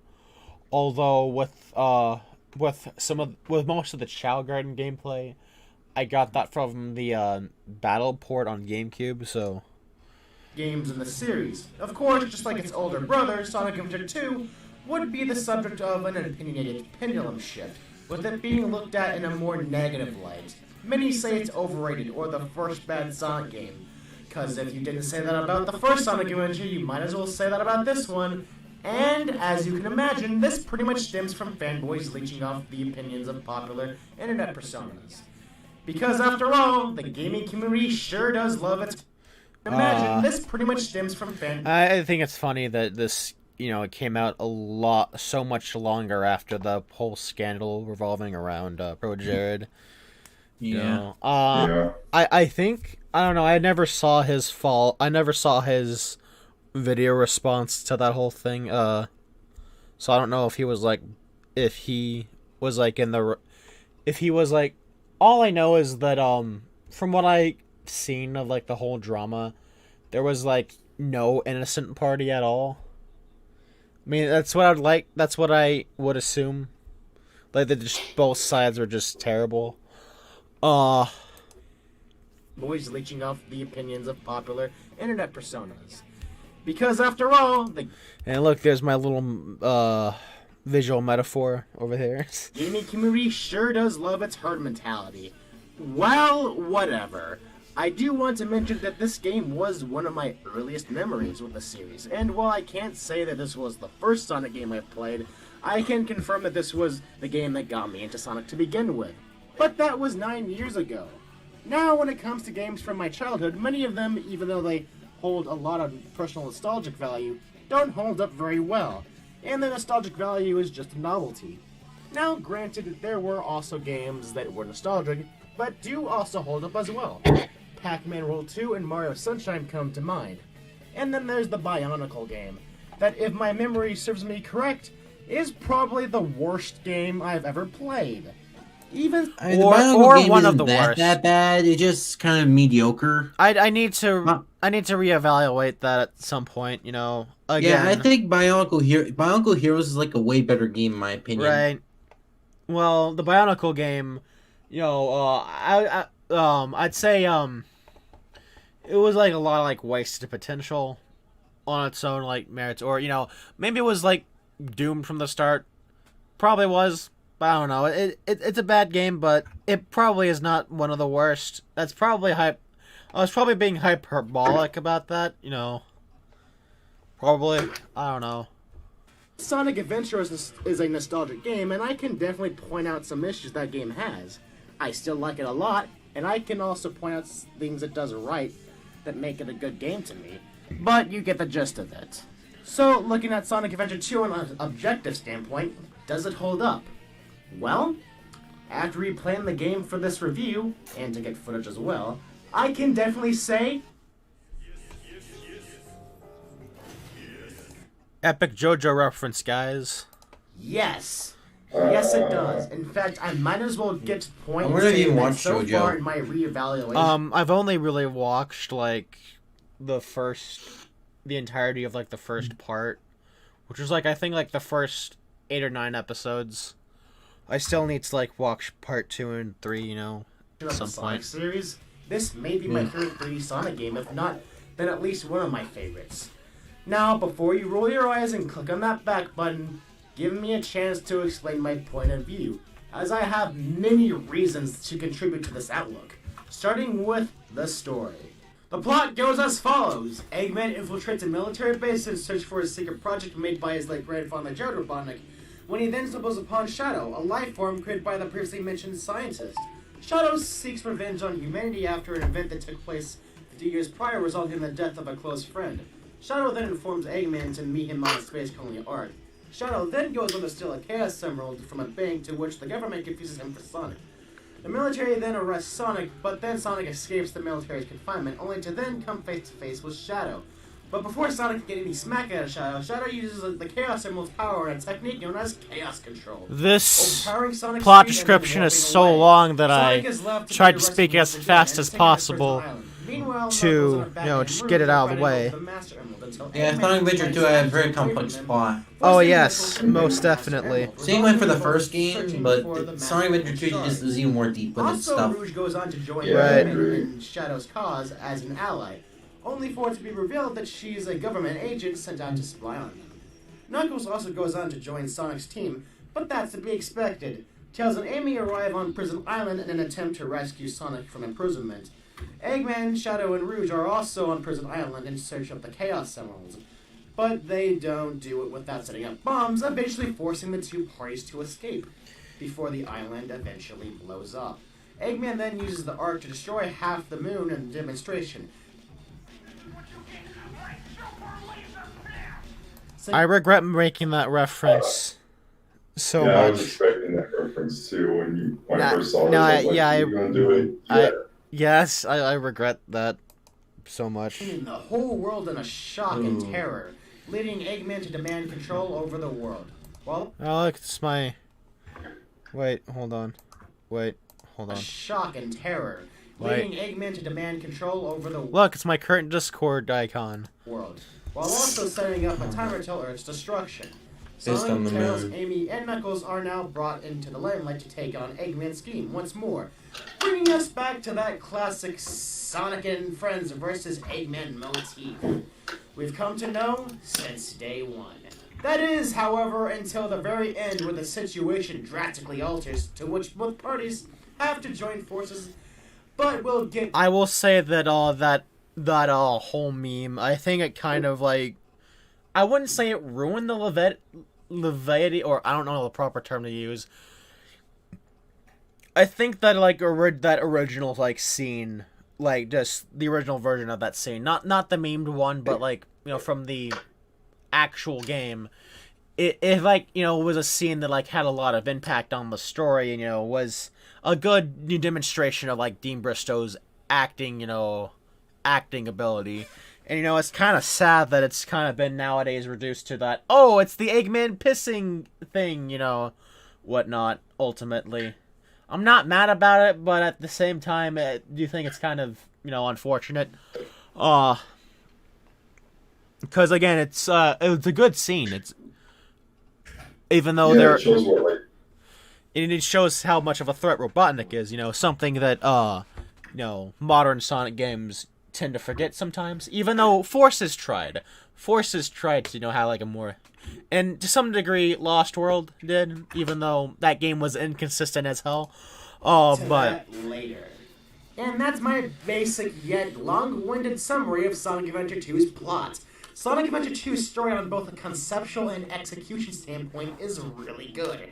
Granted, it has its issues, but what it does well, it does damn well. For one thing, having story modes for both the heroes and villains is really neat, as it gives us more insight into the villain side of the story, allowing us to connect to them on a personal level just as much as you would with the good guys, essentially allowing the player to see both sides of the story. The characters are often thrown into very serious and crazy situations, and there is a consistent sense of urgency that's especially present in the later half of the game. Now, when I use this word that I'm about to use, I generally feel my soul deteriorate. But fuck it, I'm gonna use it anyway, because when this game gets epic, damn, does it get epic. The story can also get into some pretty dark places, but it never gets too dark. There are also some more lighthearted moments that help keep the darker aspect of the story in check. The story knows its limits and overall has a good balance of light and dark. There is a lot of really good build-up and foreshadowing, which was a strength with Sonic Adventure 1's story, but here, it's even better. There are really clever details within the cutscenes that give off hints at what's to come. There are also many times where the story and gameplay actually coincide with each other, and do so very well, might I add. The story really impacts some of these levels so well that it's hard to separate these levels with their point in the story, or what eventually follows up after them. Stages like City Escape, Green Forest, White Forest, Cosmic Wall, Crazy Gadget, and many more come I to really mind. like my analysis of the This is story something I'll here. have to go into more detail about during the it's pretty gameplay good. portion of this review. Yeah. One of my issues with Sonic Adventure 1's story was how some of the playable character story essentially didn't matter to the overall plot. So Something I don't really find much of an issue of nowadays, because again, Sonic Adventure was an adventure, so having some of the stories, you know, not contribute much to the overall plot. All the, you know, in the end, all the stories did still contribute, because yeah, even Big and Gamma, despite both of them being like, you know, disconnected, they still had some contributing factors in the actual ending of the game. Furthermore, Gamma did help Amy out in her story, and, you know, she helped out during the climax of Sonic Adventure, so I do feel that's kind of like one sort of thing I would have to go back on in the adventure review once more. as the case with Big the Cat. In Adventure 2, however, all of the main characters are significant to the story and do contribute. Even Amy Rose, who isn't even playable in the main game, has significance to the plot. The character interactions are done very well and are enjoyable to watch, and the dialogue, while not the best, is still really good, with some memorable lines. The characters are also done fairly well. Many of the ones we've come to know over the years retain their personalities from past entries while also seeing development of their own. In my opinion, this may be one of the most likable iterations of Sonic. At the very least, it's on the same level as Unleashed and Black Knight. They really struck a good balance with him here. He's cocky and charismatic, but can be serious when he needs to. Yet despite that, even in dire situations, he's willing to crack a joke or witty remark here and there, which really makes him enduring in this game in particular. His characterization clashes with the more serious tone of the game really well. Ryan Drummond's performance as Sonic in this game is a huge improvement over his performance in SA1. Seriously, Drummond really sells that charismatic Sonic vibe. Okay, so here's one particular faux pas with this review. When I did the original recordings for this, intended for this review, I had the volume on Elgato set really low. And I didn't notice this until, like, you know, when the video was too far into production. So, yeah. Tails continues his development from Adventure 1. In Adventure 1, Tails' arc was about becoming more independent and not relying on Sonic. This game furthers that by having Tails go out of his way to save Sonic from the heavily armed prison island, basically showing us how far the character has gone, and I really like that. I just like how he takes part in the action and doesn't just sit in the sidelines. There are some disagreements about him using the mech in this game, and I do understand why some people dislike that, but I don't mind it at all, mainly in terms of the narrative and context. The stakes here are pretty high, so why wouldn't he bring out the big guns? Also, Tails is a mechanic, so if anything, him using a mech isn't too far-fetched and is pretty much in character. I still get the issue people have with it on, like, a gameplay standpoint and whatnot, but, like, to say it would be out of character for Tails, especially since he is a mechanic after all, again, I feel like that's kind of like just like, you know, ignoring, like, a little detail about, you know, Tails as a whole, because, again, he's a mechanic, he uses machines, he modifies, you know, the tornado stuff. He does, like, all sorts of, like, mechanical things. It would make sense for him to actually use, you know, a mech, especially, you know, with stakes this high. I still think that, though, having some gameplay, like, if we ever do get that Fabled Adventure, if we ever did get those Fabled Adventure remakes, it would be nice to have some gameplay segments where you're playing as Tails outside of the mech. You know, just in points where it would have made sense, ultimately. But yes. Connor Bringus returns to voice him, and he does a good job of making him sound like a young, intelligent boy. Also, I actually think they switched voices for Tails with this game in particular. Yeah, I think it was to his younger brother. Yeah, I tried researching this, but It turned. I just got, like, results for Connor Bringus voicing Tails in both games, when clearly it was his younger brother. I don't know. Yeah, I don't know. It's like not necessarily fine, but here is better than it was in Adventure 1. I retain my yeah, his younger brother was kind of better than, you know, than how he did in the Adventure, but I think part of Adventure's issue with its voice acting was its voice direction. Because either way, though, you know, the voice acting, the translation, there's still, like, the translation issues with these games, and I still, like, you know, take these games, their English dubs, for what they're worth, and at the very least, they're competent, is what I'll say. I grew up with these English voices, and I'll probably, you know, still stay attached to these, you know, these performances. But regardless, from Adventure 1 here, I like his down-to-earth personality as well as the way he contrasts with Rouge. He went through a bit of a voice change, though, being voiced by Scott Dreyer instead of Michael McGarren. I personally prefer Scott Dreyer, but they're both good in conveying that whole tough yet down-to-earth personality. Amy's role in this game is significantly more cut down, and she isn't as focused on as much here as she is in Adventure 1. In fact, she's the only one of Sonic's returning friends who isn't even playable in the main story. That being said, she still decently contributes to the plot. I don't have one thing I forgot to mention in this review was that Big the Cat actually made cameos in the levels, whatnot, and would make cameos in like in the cutscenes if you press the A button at certain times. Oh, I wish I mentioned that, but you know, that's whatever. It's pretty obscure fact. It's what? It's kind of an obscure fact. Right. Well, yeah, it is kind of like an obscure fact. It's not even like I don't even think it's in the GameCube version.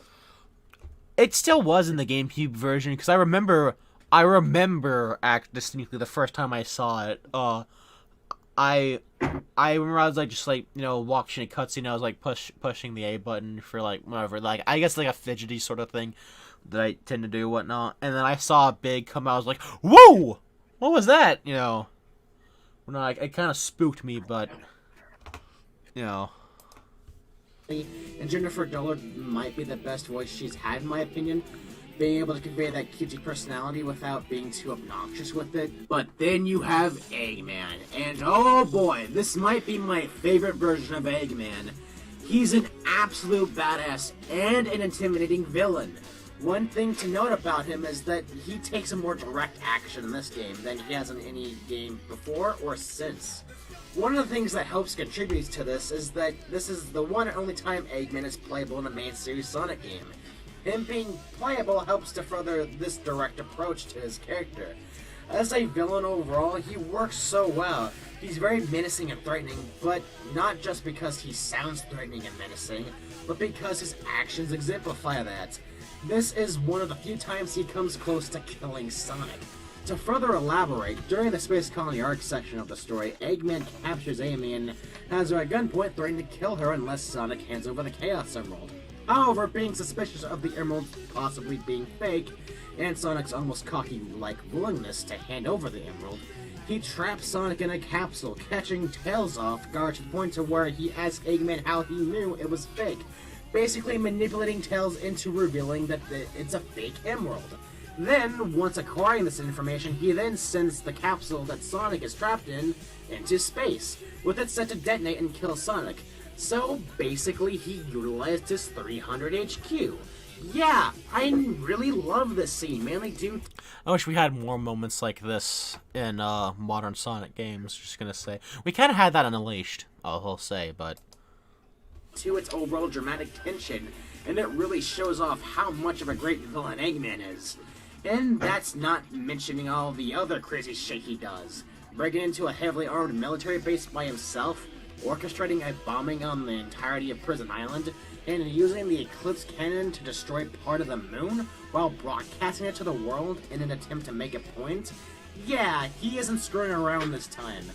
And you just gotta appreciate his voice and line delivery. Little thieves. Did you really think? This time I'll let you go, but the next time we meet, you won't be so lucky. Dean Bristow really gave a solid performance here. Out of all of his Eggman performances, this might be his best one. Can't forget about the two new characters introduced in this game, who would eventually become staples of the series. Rouge the Bat and Shadow the Hedgehog. These two characters are a bit of a curious case. Shadow more so than Rouge, however with Rouge the fanbase's opinion of her falls into these three particular categories. Either you like her for her characterization, or you dislike her because you see her as furry fanservice. Or you like her because she is furry fanservice. That is a really pixelated image. Or you like her because she Very is... crunch. That is very... yeah, it's a very pixelated image, I will say. Yeah. furry fans. Yeah, that was I think that was, like, passed around as, like, a meme once. It was the... Hold on. Service. No, I'm... Wait a second. I don't know what a JPEG is. Wait, what'd you say, Jason? What a JPEG is. Yeah. Yeah. I think the last two are the most accurate. Like are you talking about like my descriptions for like the different ways people view Rouge? Because I would say it's kind of I'd say it is kind of accurate, all things considered. Not saying that these are the only reasons why people like or dislike her. I'm pretty sure there are more variables that play into that. I do feel that writing her off as just free fan service is really selling her short. I honestly really like Rouge. I admittedly like her character design. Not for obvious reasons, I just find her design fun to look at. I really don't know how to describe it. I mainly like... I think Nick described it in the comments section of the video pretty well. About basically her design is sort of like, you know, there's this contrast between like dark and light, you know, like her skin, you know, her gloves and whatnot is like, you know, light, but you know, you like other parts of her, like, you know, outfit, like her wings, or you know, just like the suit in general are like very dark. There's a bit of this like contrast, you know, how it contrasts with her role in the story. Like, you know, she's, you know, there's like the morally ambiguousness to her character, as in like, you know, she's like helping out the villains, but also is secretly, you know, one of the good guys. No, I think, you know, that's a little neat detail that Nick mentioned in the comment section. But in general, I do like, you know, other aspects of her character design, like, you know, the wings and, you know, like her like giant ass ears. You know, basically like emphasizing, you know, the creature she is. But nonetheless, characterization. I find her charismatic and cunning personality to be enjoyable. Lonnie Manelli does a really good job voicing her too. I also like some of the interactions she has with other characters. I think Lonnie Manelli was also the voice director for this game. I think she was the voice director for the Adventure 1. I don't know. The rivalry between her and Knuckles comes to mind. Their goals and personalities contrast, and because of that, we do see them butt heads. Yet despite that, there are little undertones that hint at them possibly liking each other. Or at the very least, Rouge liking Knuckles. Yeah, it's cute, and I kinda wish they built off of it in later games, but oh well. However, what was expanded upon was the companionship between Rouge and Shadow. Although it's more minor here, it is expanded upon in Heroes, but what we get here is nice. As far as examples go, well, this leads into me talking about Shadow. Shadow is a character that I feel is often misunderstood and written off as this tryhard edgelord. And based off the way... And again, he is generally, like, you know, written off as a tryhard edgelord. You know, because, yeah, I mean, hold on, man, I'm trying to collect my thought. But yeah, again, I do see people still like, and I mean, I can't blame the general consensus because, again, thanks to games like, you know, Shadow and, you know, Rise of the Lyric, or, you know, majority of modern Sonic games, he is basically just been reduced to this, you know, anime anti-hero edgelord, you know, anime rival edgelord, you know, this Vegeta knockoff type of character, which, you know, is, again, I will explain this, I will go into that with later videos once we get to Rise of Lyric, you know, at the very least. But future titles would utilize him.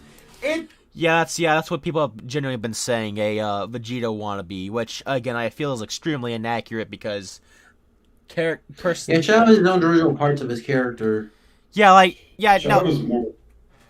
What were you about to say? Go ahead.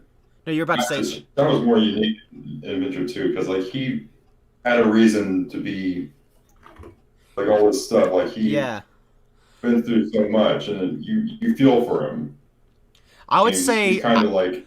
He is kind of comparable to some degree. He is kind of comparable to Zero from like the Mega Man X series. In the sense you know, he's slightly more edgier than Zero. Oh yeah, exactly. I mean, in the sense that like he's like a creation of like, well, he wasn't created by Eggman, but more so he was created by Eggman's grandfather. whereas, Zero was just made by Dr. Wily. But, still, regardless, there was that, connection of, like, being made by an antagonist. I think he should have died in Adventure 2, but come back in a reasonable way. Yeah, no, I agree. They should. I still think that Heroes did in a somewhat reasonable way. I think I would reasonably be assumed that there might have been a few Shadow clones. Right. What they try to do with the mystery of, like, the Shadow clone, whatnot. Is this the real Shadow or whatnot?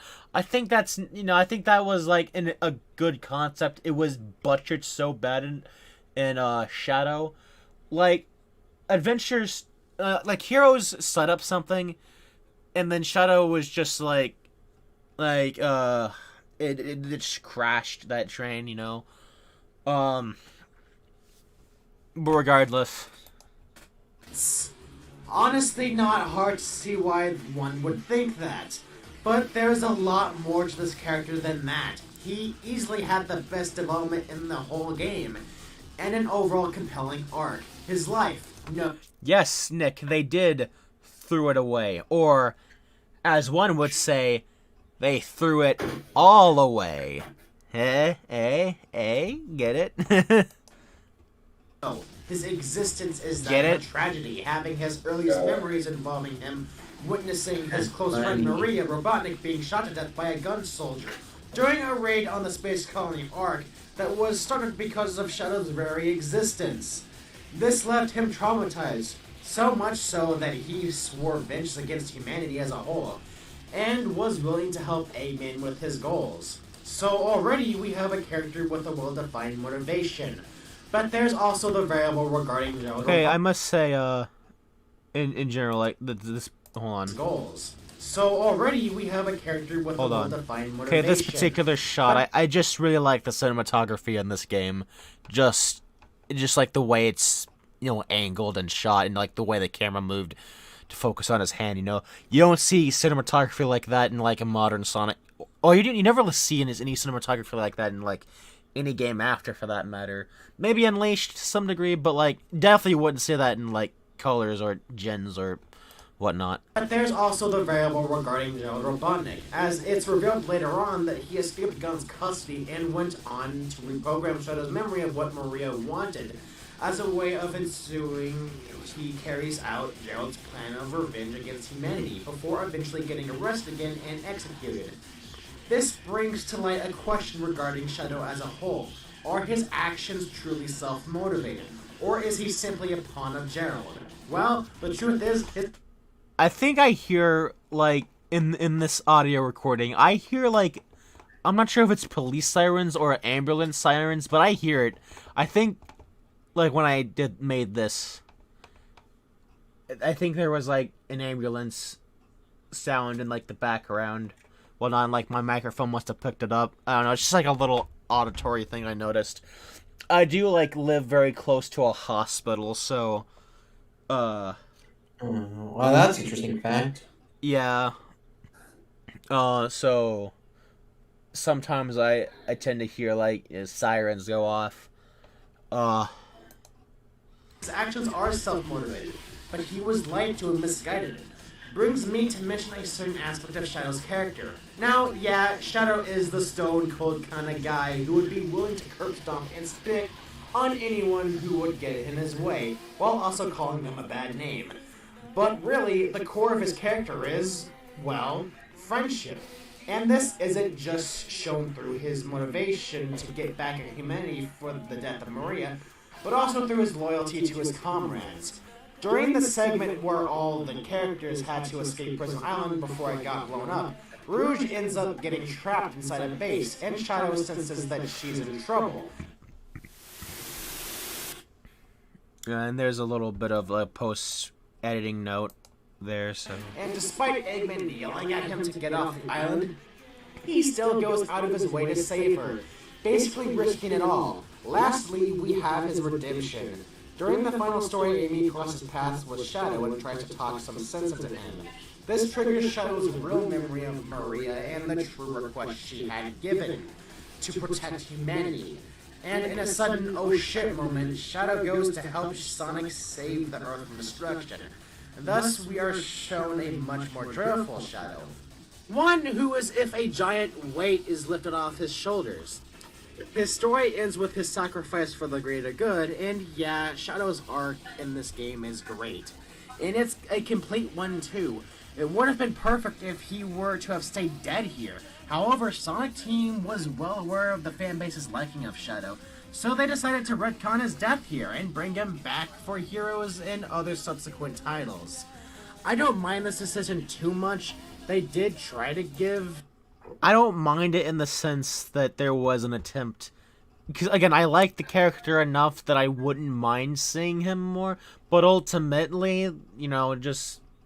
It probably would have been best if he just stayed dead by this point. I mean, otherwise you wouldn't get his arc in 06, which was the best part of that game. But, you know... yeah. A new character arc with the two games that would follow suit? Did they succeed with this? That's a question we'll have to answer another day. David Humphrey's performance as Shadow is, in my opinion, the best vocal performance in the game. I just really like his almost British sounding voice. It really gives him that confident, charismatic edge. So let's get the show on the road. You never cease to surprise me, Blue Hedgehog. I thought that capsule you were in exploded in space. I guess he was just a regular hedgehog after all. The rivalry between Sonic and Shadow is pretty neat. For one, some of Shadow's actions have a direct impact on Sonic. Therefore, Sonic has the reason for wanting to get back at Shadow, which is much more interesting than, oh look, here's a bad guy, go beat him up, cause he's evil and stuff. Second, Sonic and Shadow are characters that both compare yet sometimes that's enough, I guess. You know, it's all about the how far you go with said character, whatnot. You know. Contrast. They compare in body size and speed, but they contrast in abilities, and most definitely personalities and goals, which makes for an interesting dynamic. And third, Sonic actually develops from this rivalry. In the cutscenes where Sonic first meets Shadow, Shadow makes a... I think I pronounced that very weird. Like I said, rival. I know, just like the way I said it. I guess, you know, because like whenever you're like doing audio recordings, you're kind of like under that pressure, and sometimes you kind of like slip up. You know, some words for me at least. You know, because I have this lisp. It's kind of a little bit annoying to deal with when like trying to record audio. I do it sometimes too. Yeah. Hold on. Complete joke out of Sonic's natural speed by using the Chaos Control to enhance his, and then using Chaos Control to warp away. Now, in the past, we've seen Sonic use all 7 Chaos Emeralds to transform into Super Sonic and enhance his speed and strength. However, here it's established that not only can they be used individually, but they can also be used to perform certain techniques, like teleportation, time manipulation, and other metaphysical abilities of the sort. This is what we know as Chaos Control. However, this leaves us with one question. Is this a Shadow-specific ability, or can Sonic do the same thing? Well, going back to a particular cutscene I mentioned earlier, where Eggman traps Sonic inside a capsule and launches him into space, with the capsule set to explode, all Sonic has with him is the fake emerald that Tails made. He remembers what Tails said about how it despite not being as powerful as a regular emerald, it still contains the same properties, and reflecting on what Shadow did earlier, this leaves Sonic to question if he can do the same thing. So he attempts it, and it basically saves his life. I know it may seem like a bit of a Deus Ex Machina, but it's a cool one, and it does feel rewarded, especially since it was built up to. Sonic essentially learned something new from his rival. I don't think the Sonic Shadow rivalry is the best rivalry in probably the entirety of gaming. In my opinion. I mean, yeah, because of just how much, they build off of each other, both characters, like, whatnot. Or, and just how it goes off, like, the classic, structure, of, their first encounter, he beats Sonic, the second encounter, it's like a but then like the second encounter, there's like a tie in the fight, and then by the third encounter, you know, I like, you know, to me, I'd say the Sonic version of the Sonic versus Shadow fight at the end of both campaigns is in my opinion the canon version, because you know, I just like to think that, you know, eventually he beats Sonic. No, I mean Sonic eventually beats Shadow, you know, finds a way to you know, overpower him, you know, because, well, finds a way to, you know, overcome the challenge, because, you know, we never really, prior to this game, we never really saw, like, I mean, okay, there was Chaos, but we never saw a character that actually kind of beat Sonic, you know, whatnot. You know, I commend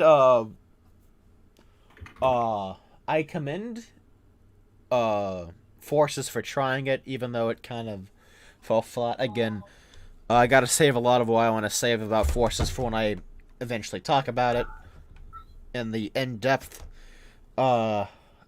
conclusive review for the retrospective, but Sonic vs. Shadow fight, you get to see Sonic use Chaos abilities during the fight. And on that note, the final Sonic vs. Shadow fight may be one of my favorite rival battles in the series, if not my favorite. Granted, we do get rival battles in later games that are more polished and better on a gameplay and stylistic standpoint. Hell, Generations has a better rendition of this boss fight, but this fight had the benefit of having a strong narrative behind it. So the characters, stakes, and context are where the fight is at its strongest. But its atmosphere and music are amazing, and the gameplay of the boss fight is still pretty good. I overall think the story is pretty great, but it's not without flaws. There were a couple of plot holes here and there. 5 minutes should be plenty. Here I go.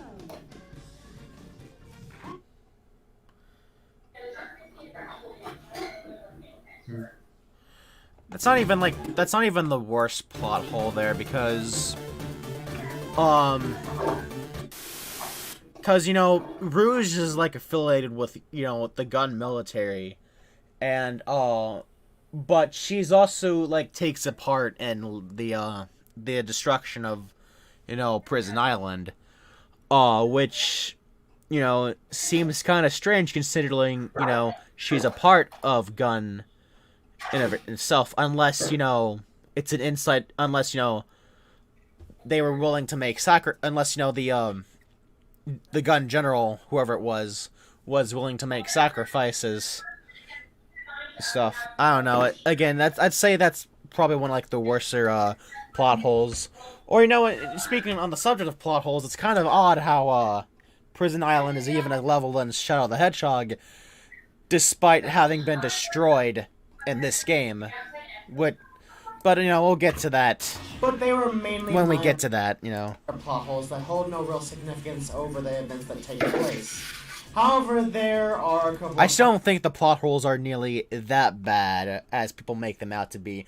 I was going to mention the whole confusion with, you know, the confusion people had between the end game confusion with you know, Sonic and Shadow, how, you know, how they're apparently like colorblind and whatnot. But the world, you know, saw Sonic transform into Super Sonic, so I mean, it wouldn't be out of the realm of possibility to think that he also turned to for black and red, you know, and did that, because, you know, again, they saw him transform, you know, what's to stop him from thinking he has other forms he takes, you know.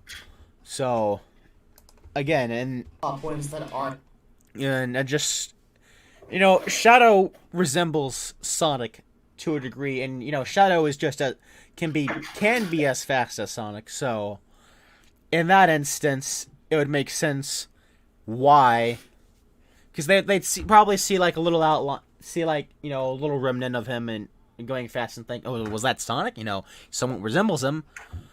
But they probably couldn't exactly get a good grip of him. You know, probably the dumbest part though is Amy mistaking really have... is probably Amy mistaking Shadow for Sonic, but I mean that's just, you know, done for like comedic relief.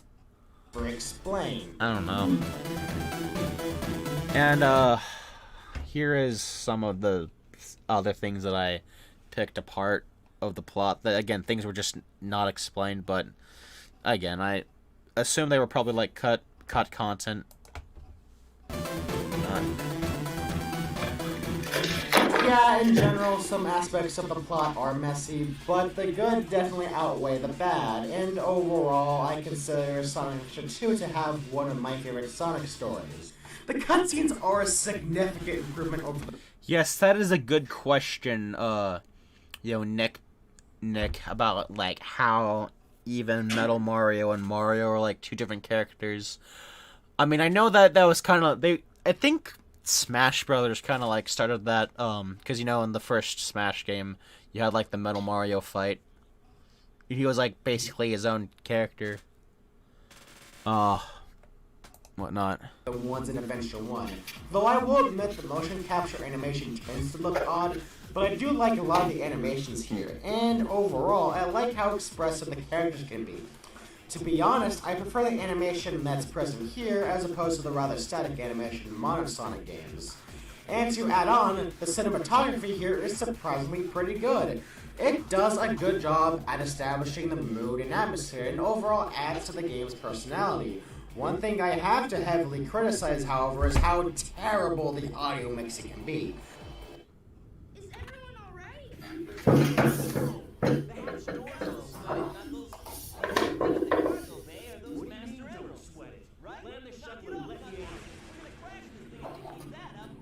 Either the music is being played louder than the dialogue, or the characters talk over each other. It's honestly inexcusable, and it doesn't help that none of the ports attempt to fix this. In fact, from what I've heard, the Steam and Current ports may have actually made it worse. The graphics are good for 2001 standards. With the art direction, well, the first Sonic Adventure had an art style that, in my opinion, perfectly blended realism and cartoony. Sonic Adventure 2 leans more towards realism, but that doesn't make it any less fun to look at. Far from it. The environments are filled with many neat details that... Yeah, this is basically when the transition between classic and modern Sonic was complete. Yeah, I would say because the because of just how the how it basically just a lot of the class, there's still remnants of classic Sonic here and there, but for the most part, this is like a much more sharper design, a much more, you know, modern feeling game, and whatnot. I would say though that as far as modern Sonic aesthetics go, it is Adventure 2 is basically like peak modern Sonic in terms of like just about like, you know, pure raw modern Sonic. Like Adventure was the transition, and this is at the end of the transition, whatnot. And Heroes would kind of tread back into classic imagery though. And then you have Shadow, which is just kind of bland. And then you have 06, which was, you know, the dark, gritty reboot. Yeah, it was just... I think Shadow was more gritty, but Sonic 06 was also very gritty. Right. You know, with how realistic it was. Right. And then you have Unleashed, which was about as contemporary, which is pretty contemporary. Nowhere near as raw as Adventure 2, but it was, you know, basically the style we've kind of had until like 2011. Then you had, or until 2013. Then you had Lost World, which is just garbage. Moving forward, but also occasionally add on to the quality of the level design. The soundtrack takes a rather different approach than it did in Adventure 1. In Adventure 1, the music was based around the environments, and as a result, the variety was quite strong. Here, the music is based off of both the level and the character featured in the level. Each of the main playable characters are attached to a specific genre, whether it be rock, pop rock, rap, jazz, industrial, and early 2000s edgy techno. While this is kind of neat that it emphasizes Adventure 2's character-oriented identity, it does mean that the soundtrack isn't nearly as varied. but that doesn't mean that there isn't variety. In fact, there still is a variety within the compositions themselves. Many of the songs are really good, and some of the best ones are on par with some of the best in SA1. And in general, the music does a good job of fitting the situations.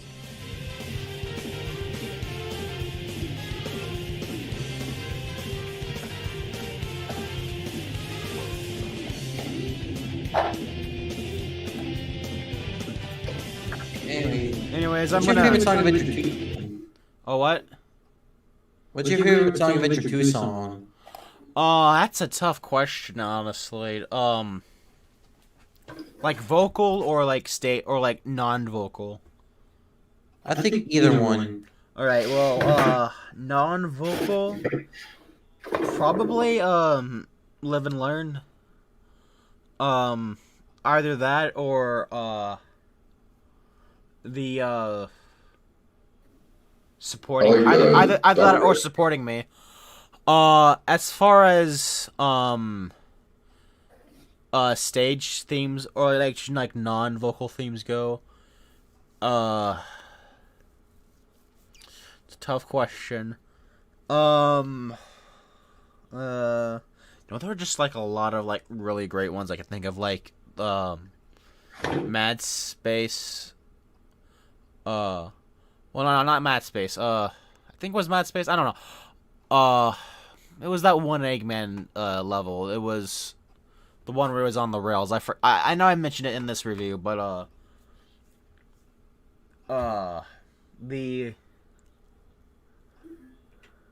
Metal Harbor is great. Metal Harbor is a great song.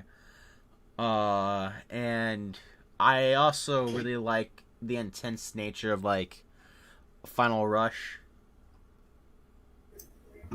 You know,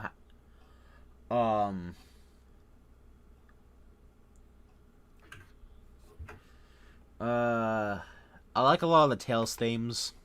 I don't know. I'd have to think about it, like which one would I consider even my favorite.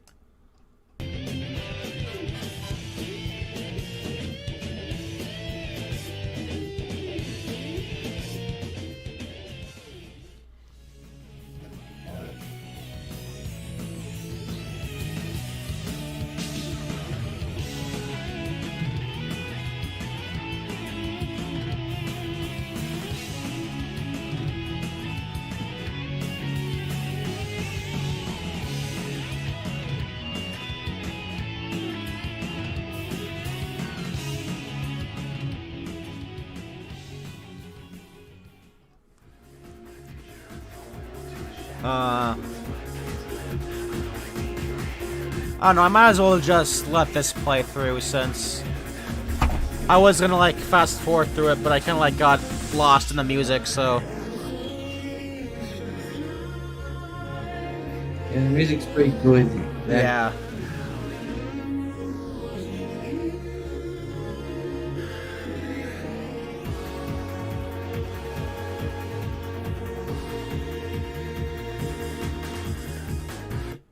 Moving on to gameplay.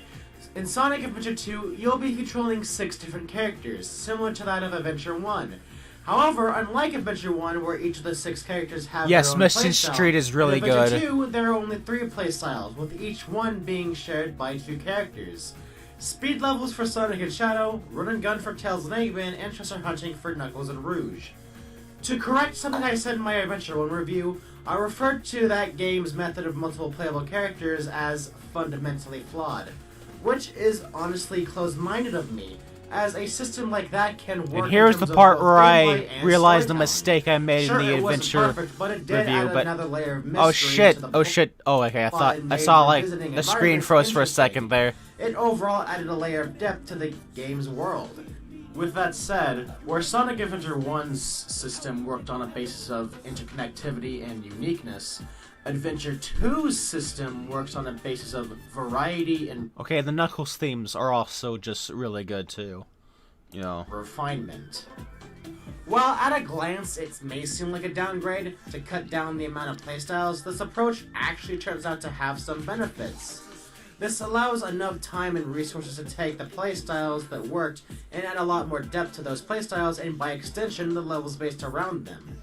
So with that said, how about we talk about these playstyles? Starting with what is admittedly my least favorite of the batch, the treasure hunting stages. I actually prefer these over the ones in Adventure 1.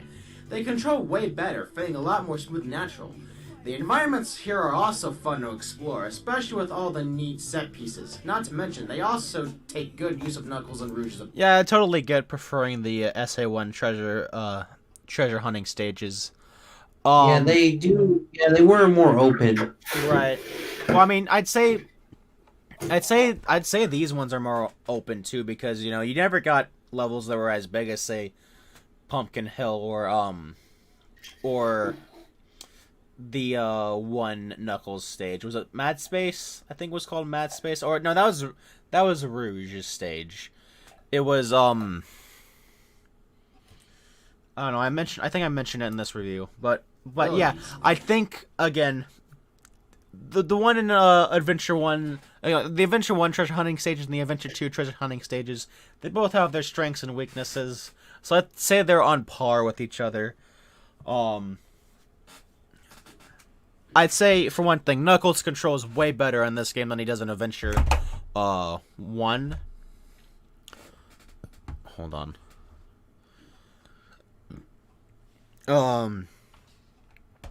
Whereas, but the radar system was so much better in Adventure 1 than it is in Adventure 2. Granted, I, to some degree, kind of see why they had it like that, but, you know, why they did it the way they did in Adventure 2, but, you know, I don't think it's as bad as people make it out to be. Regardless. My favorite of these stages... You know, it's better to have a radar system than no radar system, which is what, you know, games like Heroes Shadow, you know, would do. And, you know, 06 had some treasure hunting moments, but no radar system, so yay, fun. Just are Pumpkin Hill and Meteor Herd, simply because I love their aesthetics, and I just find them fun to run around. Unfortunately, the radar system is gimped in this game, as instead of detecting any emerald shard you come across, instead it only detects them in a sequential order, meaning you'll most likely pass. I think it's fun to find a shard outside of the sequential order. Sometimes it's like it's just like a nice surprise to just come up to one randomly, but passed by an emerald shard. I don't need to explain why this is annoying, since it would save a lot of time being notified when you're near an emerald at all. It's not that big of an issue to me, at least. There are, however, two particular treasure hunting levels that I can't stand. For one, there's Death Chamber, which is a stage connected by a series of hallways that I find really tedious to go through. And then there's Mad Space, which attempts at a gravity mechanic, but doesn't do it. I remember it. It was well. Meteor Herd. It was Meteor Herd. Yeah, so you would never really get levels that were as big as, say, Pumpkin Hill or Meteor Herd. Even Mad Space is pretty freaking huge, despite, you know, being one of the worst levels in the game. Oh shit, hey Mario numbers. Yeah.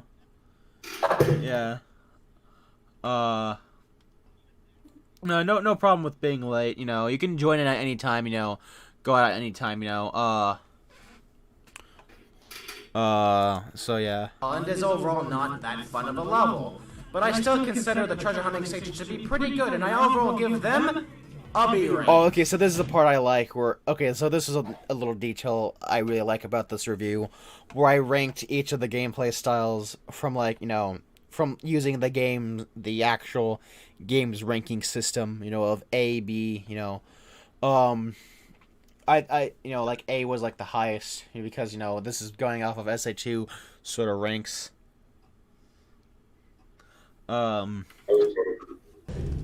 But I like that. I also consider the run and gun stages in this game to be better than the ones in SA1.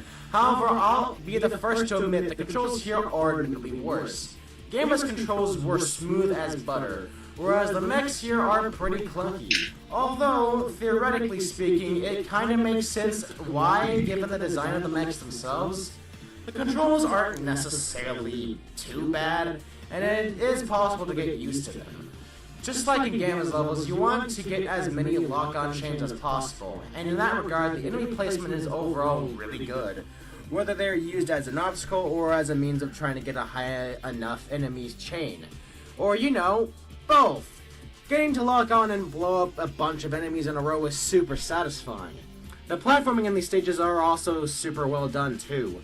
They're placed really well, and in conjunction with the previously mentioned enemy placement, these are, in my opinion, pretty great stages. Cosmic Wall is my favorite of these stages. It basically is one big shooting gallery where they turn the gravity to 0, and they take full advantage of that. I overall just like the sense of build-up and tension in that stage, and the music helps to exemplify that.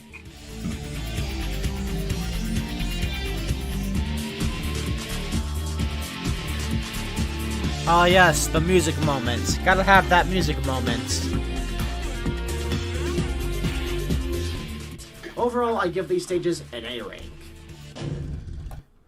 Now, let's talk about the speed stages. And oh boy, aren't these the cream of the crop. Essentially, the highlight of the game. Well, for me at least. Gosh, where do I even begin? Well, to start, the controls are just as smooth as they were in Adventure 1. And it's possible to turn on a dime in an instant. The spin dash is the most balanced it's been in a 3D Sonic game, being good for getting a boost of speed and overall quick traversal, but it's not something you can just mindlessly button mash to do. The somersault is only... I don't know, I'm kind of mixed on that nowadays because replaying, Sonic Adventure a lot, I really love the spin dash in that game because of just... Yeah, it was very fast and it allowed you to go everywhere. Yeah, not to mention, like, the ways you could, utilize it. I do think there should be, they should bring that back, but, have a cooldown for it. To where, if you, do it too much, the spin dash starts to, slow down. Because, I mean, it is admittedly still somewhat broken. At least, have a little meter that, goes up, the more you use it. But, that it goes down when you use it less, Just to, advertise, have, strategic usage of, the, spin dash as opposed to, just spamming it. Whatnot, anyways, but I mean, yeah, this spin dash was really at its best in Adventure 1 and 2, and then, they nerfed it in, Shadow and 06, completely got rid of it in the boost games, and then brought it back in Lost World, but really in Lost World it's just the boost 2.0. So, the level design specific maneuver, but it is useful for taking out enemies, and if you jump out... kind of like jumping in, Adventures in Time, but, not, more so, spam it as much, but, the rate the speed at which it goes, gets slower the higher the meter. There would be, a point where, the meter turns red, and then it's at that point where it would, just, start to... slow down. Again, that's my idea of how I would bring it back. Somersaulting, you can do this little flip that's always fun. They got rid of the spin dash in Heroes and replaced it with the super situational move. Yeah, I'm trying to replace such an iconic move with something like that. Again, it's understandable why they did it, given the structure of Heroes and whatnot. But still. The homing attack is better than it's ever been. It feels so good to use, and the different little animations Sonic does after performing homing attacks are definitely a nice touch. Not to mention, it's also super satisfying to home in on an enemy and have them blow up into smaller chunks. And the sound that accompanies this certainly helps. And to add on, the homing attack chains are super satisfying, especially when they're utilized as a means of reaching alternate pathways. The light speed dash returns as an obtainable ability once again. However, instead of having to charge it up, you can simply just walk to a trail of rings, press the action button, and just zip right through. However, it's a little bit finicky since it's tied to the action button, so you might end up accidentally somersaulting or bounce attacking instead of light dashing. And yeah, this leads to one issue I have with these stages. Why the fuck did they feel the need to tie multiple abilities to one specific button? There it is. Had 4 buttons. There it is. It's the epic hand. This was done to retain that same level of simplicity. It's the epic hand. Had, but sometimes you have to sacrifice a little bit of simplicity and functionality. But hey, it does work most of the time, so it's not that bad. One new move Sonic gets in this game is the Bounce Bracelet. This move is great as a means of getting to a higher platform, being utilized as a quick descension. I think there was a Pac-Man World reference in this review somewhere, and I probably cut it out of the video, but, you know. Or as a means of gaining momentum on a downward sloping rail. Yeah, I really like this move, and the uses related to it. But oh boy, the level design is really freaking good. One thing to note is that this game is considerably more linear than previous entries. But that's not to say there aren't some parts where the game opens up, as well as the alternate pathways present within later stages. Well, I do find myself... Pac-Man kind of does have a homing attack in the Ghostly Adventure games, unless you mean, like, a homing attack that's, like, not just chopping ghosts or whatnot. Maybe the Pac-Man World reference is later. No, I don't think there was a Pac-Man World reference because I distinctly remember cutting it out of the review at that point because I cut it out of like the script, you know, so I didn't even like verbally say it, but to prefer the more open-ended level design, I think the linear approach here is superbly handled. One thing that supports this is the strong variety. Every stage has something new to offer, whether it be an obstacle or mechanic that you interact with. And with Sonic and Shadow's flexible nature, there's a certain amount of tangibility to all this. This is a very spectacle-driven game, and for that matter, let's talk about City Escape. This stage has quite a legendary status in Sonic's history, and isn't just because of how damn catchy the song is, but also because it's just the I don't really remember instances where the homing. I mean, I remember the homing is stomped to some degree, in the Galaxy games, but I don't really remember any time it's ever used, or I don't remember I think I remember seeing it. I don't know. That's something I'd have to experiment with whenever I get around to revisiting those games on my own time. Let's see, but instead of how Ghostly Adventures did it, with Ghost Chomping, instead be the logical choice is but bouncing on a series of enemies, gaining a high, realistically, to reach higher platforms, makes much more sense and is more height focused and not speed. Oh yes, yeah, I'd imagine that would be kind of tricky to implement because of how the butt bounce functions, but oh yeah, butt bounce chains on enemies, that would be interesting, Yeah, so I think a credit to Sonic's Home Attack would definitely be made by more newer fans. Right. So that, you don't want to have that be a consistent level, at least scale it to where it's like a transitional thing, but not what most of the level design is, See. What other games have homing attacks? Aside from Ghostly Adventures, I don't really recall another game with a homing attack. I guess you have, homing kicks, perhaps? I know in, Gunvolt 2, I haven't played Gunvolt 2, I've only played, the first one, but, the second playable character has, a homing attack sort of thing, but more so the homing attack, it tags the enemies, so, that, he, homes in on him, and then, he shoots him, and that allows him to, damage him by shooting him and whatnot, I don't know, yeah, maybe, an optional move. Yeah, maybe having a homing attack an optional move, perhaps. Yeah, I don't know. I like the idea of giving Pac-Man abilities you get after beating bosses, kind of like in Crash Warped, and that's an idea I had for a Pac-Man, a potential Pac-Man, future Pac-Man platformer or world game or whatnot. Maybe we can incorporate the flip kick somehow. Yeah, have the flip kick somewhat function like a homing attack. Just have him spin, have the flip kick spin at the enemy and just, that would actually, Yeah, that would be quite unique. Yeah, or no, let's have it be a dash attack, whatnot,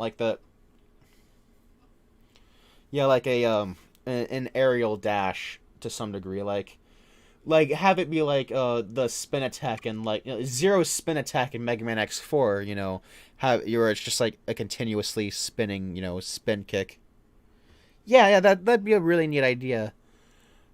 Yeah, again, that'd be like a way to like improve upon, what was essentially the most useless move in the whole trilogy, admittedly, because yeah, it was used for the final boss in Roll 2, but it was like, other than that, it was pretty situational, maybe like in Smash, perhaps, kind of like in Smash, maybe. Perfect opening level, as it does a good job of conveying the game's basic mechanics in a non-verbal manner, as well as doing a swell job of enthralling the player into the setting. One aspect I want to analyze about it is the variety. You start off riding a piece of the helicopter as if you were snowboarding down the streets of San Francisco, jumping off of multiple ramps, pulling off tricks along the way. Then you run through a park area only to run down on the side of a building, and then you're chased by a giant truck. All of this happens within the span of one stage, and the variety doesn't end there. Whether you're jumping off rockets, swinging on vines, messing with gravity, or other stuff like that, you're constantly thrown into crazy scenarios. And in general, the variety is top-notch. But remember earlier when I mentioned how the story sometimes bled into the gameplay? Yeah, why don't I talk about that right now? Going back to City Escape, what preceded the level was a cutscene involving Sonic escaping Gun's captivity. And I'd like to see them give Pac-Man a move to lock onto Pac Dot, similar to the Light Dash or Pac Dot chains. Well, kind of like what he had in like Smash, perhaps, because that's what I'm thinking of. Kind of like that one move in. Oh, okay. Thanks, Mario Numbers. I want little bonus levels that can go.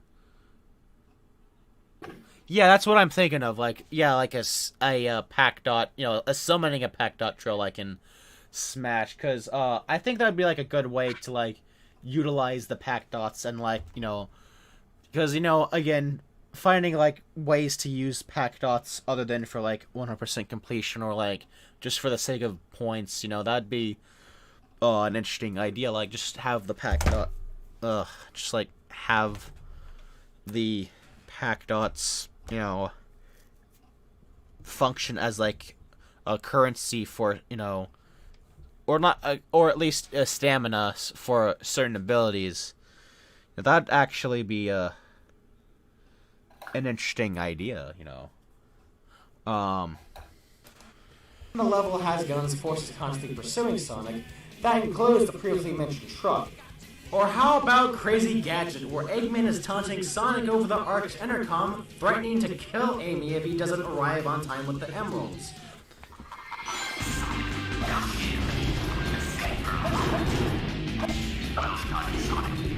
A Sonic game nowadays would never do like this.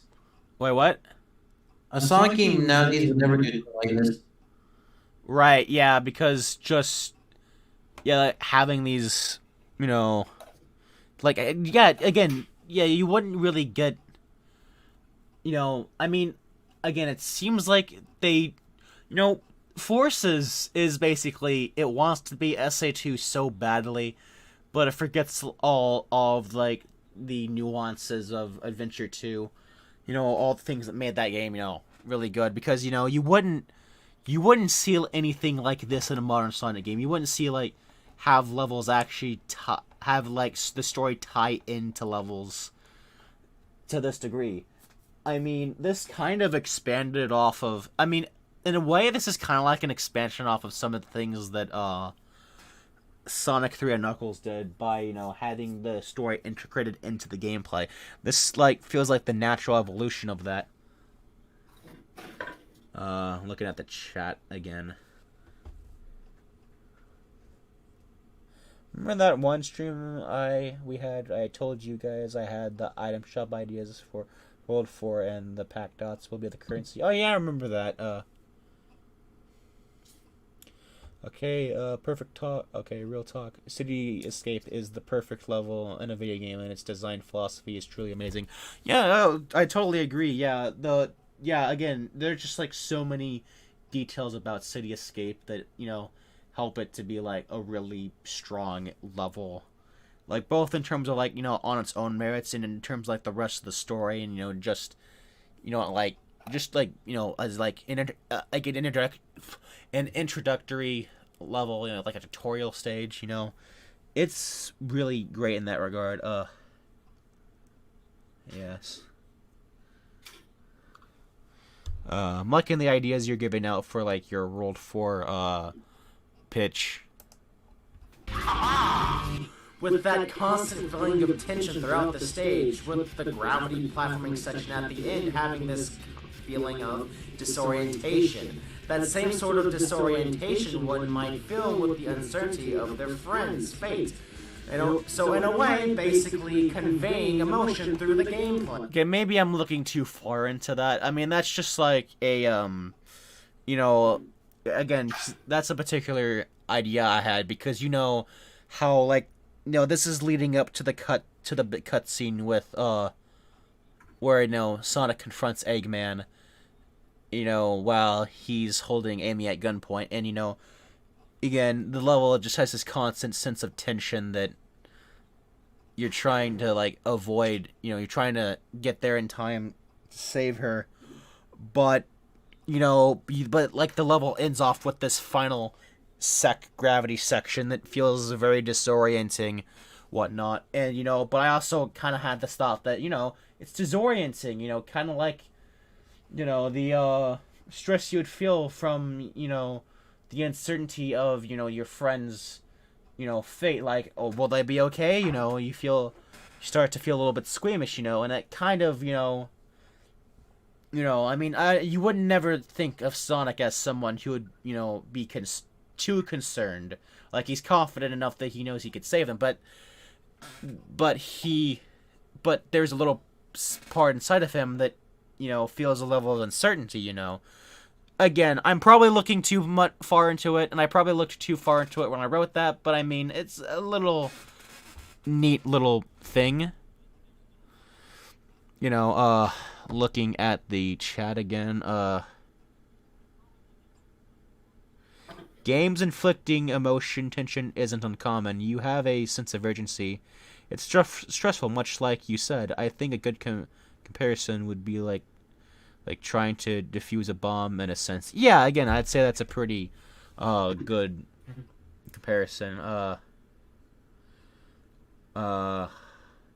It's actually completed in the doc, so if you guys want to read it, go ahead. Okay, I'll probably read it before I go to bed after the stream, but regardless. And level design. Or how about Green Forest, where Sonic finds out about the bomb on Prison Island, kicking the level off with a frenzied attitude, with the timer counting down and the frantic rock music that pretty much implements the whole idea of trying to escape an island before it blows up. I could go on and list more details like White Jungle, Lost Colony, or Cosmic Wall, but you get the picture. Details like these really make Adventure 2 feel all the more tangible. Last thing about the Sonic and Shuttle levels I want to mention is a brand new staple introduced into this game, rail grinding. This wouldn't just be a staple in Sonic, but a staple in 3D platformers in general. Whether it be Ratchet & Clank, Sly Cooper, Scalar, etc. And now Crash. So many 3D platformers had rail grinding sections, and this game basically serves that trend. Platformer mascot's gonna do road grinding at some point. Yeah. Wait till Mario does it. Yeah, you even wait. What? Yeah, wait till Mario eventually does rail grinding. Right. Yeah. Probably the day. Yeah, it's kind of surprising that it like took it like it crashed until like now. To like implement like rail grinding. I think there was kind of like some of that in the DS version of Titans actually. I think. I don't recall. I don't know. Sure. Actually, yeah, I think there was. I'm pretty sure because like the DS version of Titans had some like rail grinding, although it was like very just like it was very scripted. Whatnot. Should Pac-Man rail grind? I think Pac-Man should use rails akin to those weird similar things in Billy Hatcher. Yeah, no, that would be a pretty fun idea, you know, having Pac-Man on that roll on those like rails sort of. Yeah, that would be like a fun idea, like, you know, just to have that it'd sense be of so interesting, you know? yeah. It'll allow Pac-Man to get to places easier, you know? Yeah. Good transition. You know what I would like to see though? Them try to expand off of like the rolling mechanic, like in, you know how in the Magma Opus, you had that section at the end, but like expand off of that with like better control. Cause I'm kind of thinking of like that one scene in that one movie, Robots, where they were like, you know, on those like rolling things. Oh yeah, that weird. Yeah, you've seen that movie before, right? Yeah. It's Yeah. even in the video game version as well. Oh The yeah, video game I need to check that out at some point. You know, I haven't seen that movie. Yeah, I haven't. Yeah, Shitty Stone. You've seen the movie Robots? It was like DreamWorks, I think. Yeah, I have. Yeah. I need to like rewatch that again at some point. It's been years, I think. Same. Hold on. Oh, I'm looking at the chat. The commercial ends with. Hold on. It starts with an employee telling his boss that somebody has eaten their entire food supply, even some of the raw animals. So, when they get to the customer, it ends up being Pac-Man. The commercial ends with Pac-Man giving them a tip, as the employee and boss look at him with a shocked expression. That's great. Yeah, that actually like. Yeah, it reminds me a lot of the Pac-Man World 1 commercial. You know, to some degree. Yeah, because in general, just the print ad I made was just Pac-Man eating other. Wow. Yeah. Oh yeah, those were the days whenever you would have like mascot platformers try to one-up each other with their advertisements. Yeah. Yeah, Shock Pac-Man haven't really done that yet. Right. He's at all. Yeah. Although the I think the implications there would kind of be disturbing a little bit, considering a certain. Well, I'm not even gonna say, you know. Yeah, you know, it's a funny idea though. It's a really funny idea, Soshi the Yoshi. Yeah, I kind of like Yeah, I agree. Yeah, Super Mario fan. That I you know, I kind of do like Pac-Man as just like this make peace, not war sort of mascot. Yeah, I always thought, though I always kind of envisioned him making jabs at heroes that relied on weapons. Okay. Yeah.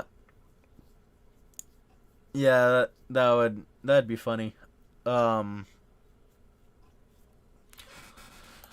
Anyways, let's continue on this review. World branding was so much of a big deal in this game that Sonic needed new shoes, designed by Soap, by the way, to be able to grind. I wonder if we'll ever see Puma shoes in any Sonic game. Because I know they were in the Sonic movie. That'd be an interesting crossover. What? That'd be an interesting crossover, in my opinion. Yeah. I haven't really seen Sonic with new shoes at all. Yeah, I know in the Sonic X anime, there is one point where he gets like a different pair of shoes, and they look kind of like the Soap shoes in this game. Not. Explain how rail grinding Yeah, works. no, yeah, but yeah, it is kind of weird how in this one game we have a different pair of shoes. Like there are just like so many things about Adventure 2 that just make the game feel so much different in comparison to like the rest of the series. Like he has a different pair of shoes, you know. There was like, you know, just the overall structure, you know, like Eggman being playable for once, you know. Okay, he had several different shoes in the Meta-X arc of X. Yeah, I was thinking of like the Meta-X arc. One of them was the Soap shoes, literally used to grind. Oh yeah, I think it's pretty neat that they you utilize the Soap shoes in like their actual like developmental wise, you know, created their developmental specific purpose, you know. Well, thanks, Nick. I really appreciate it. There's people chatting in the chat, so it's nice. Yeah. Works. I really like the energy we got in the chat over here. So. Oh, you can press the action Yeah, button a lot of to people crouch as a way chat. of That's pretty. Yeah. That's all. I've never seen Numen video this filled with so many people. Right. Giving out good like this. Yeah. Yeah. That's the fun thing about the streams. You know, you continue these this thread of chatting and whatnot. I can't wait to get back to the regular uploads, like regularly styled videos, whatnot. Because I know what like the next upcoming 3 ones are gonna be, but on a rail. However, this only really works if your position on the rail is in correct alignment with the rail you're on. You control your position with the left analog stick.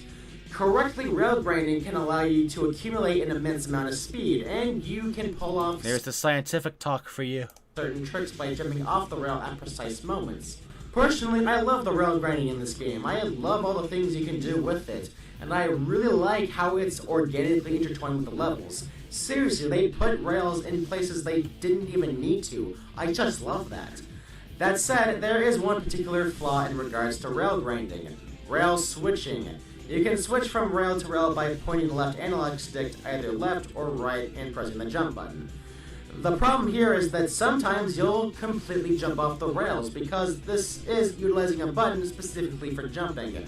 Once again, another flaw they could have avoided by there it is. utilizing another button. It's the epic But hand. just like before, this is something you can get. Oh, and it's the crazy epic hand. Look, another button. look.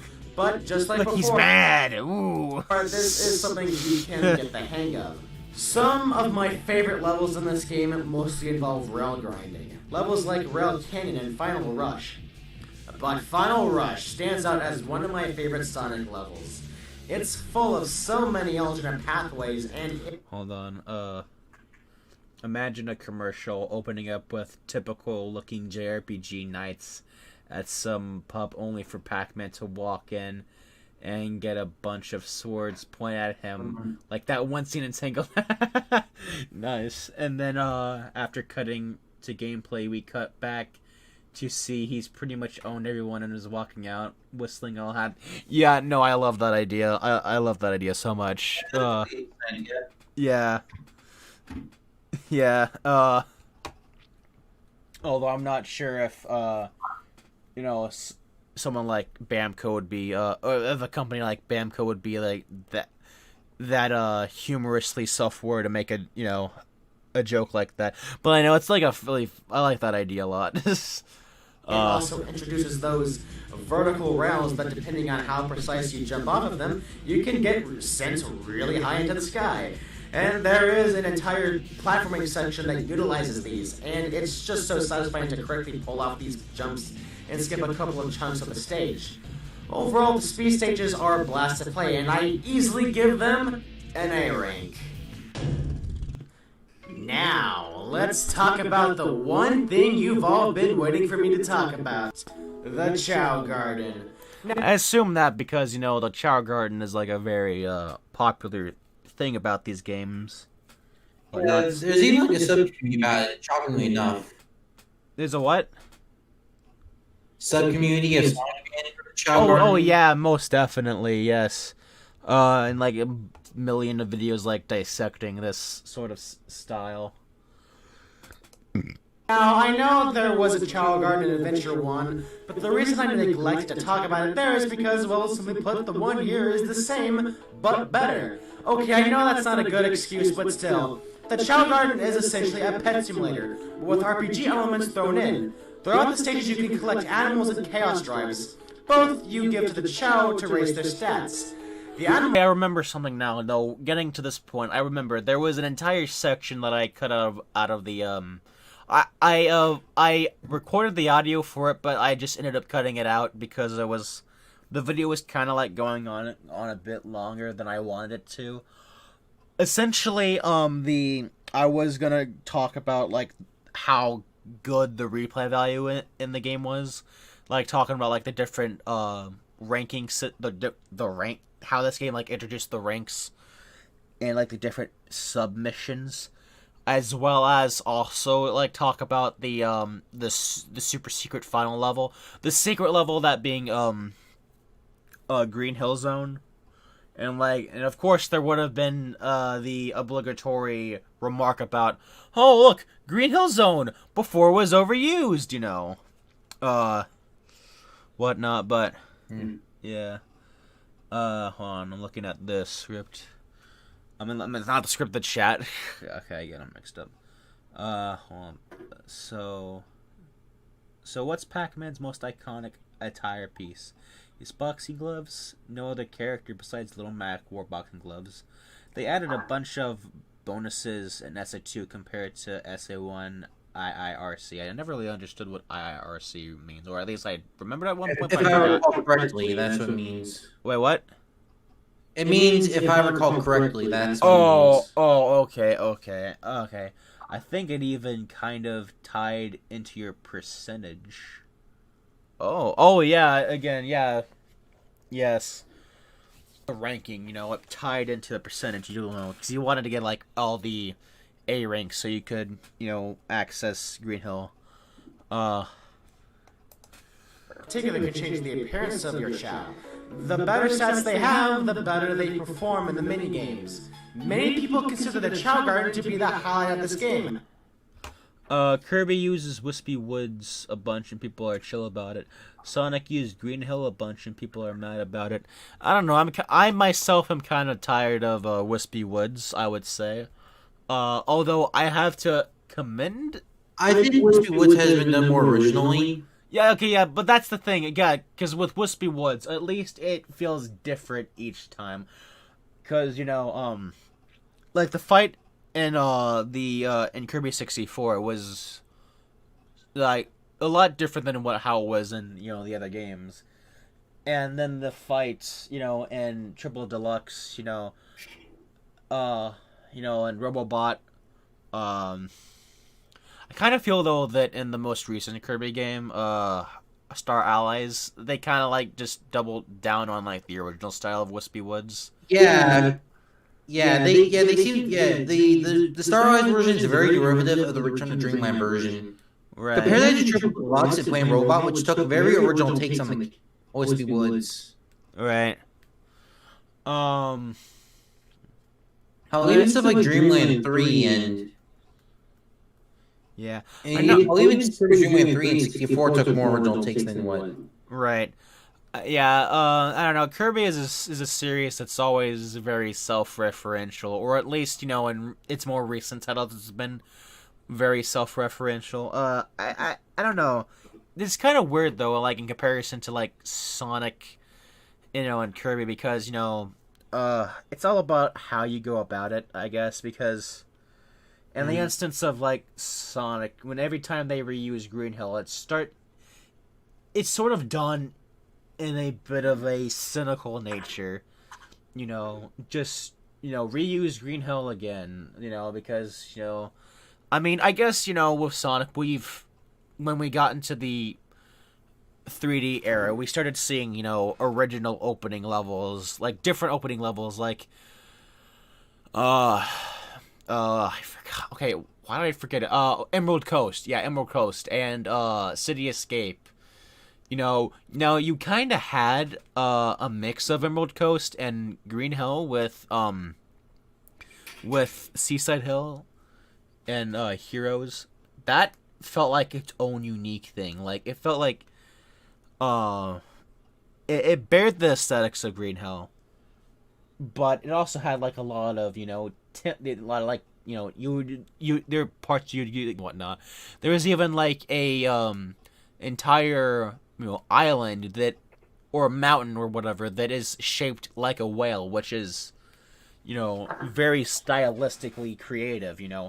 I'd honestly argue it's a much more creative level than Green Hill in of itself. Green Hill is iconic for a reason, don't get me wrong, but I just feel like it's kind of been, I don't know, it's something I'd have to explain in much more depth, have to think about. I'm gonna look at the chat again.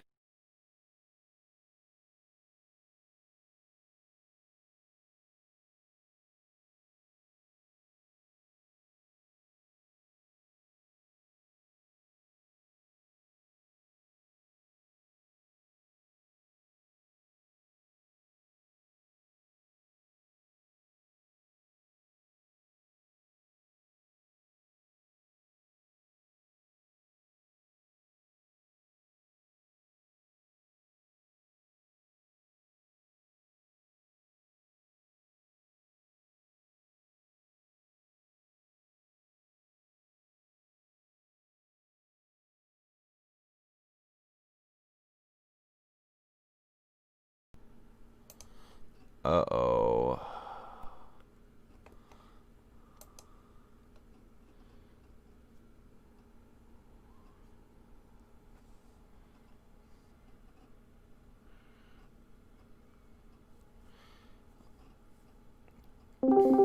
Okay, am I back on? Am I back on, guys? Yeah, you're. Yeah, okay. Alright. Yeah. Okay, then. So we're back.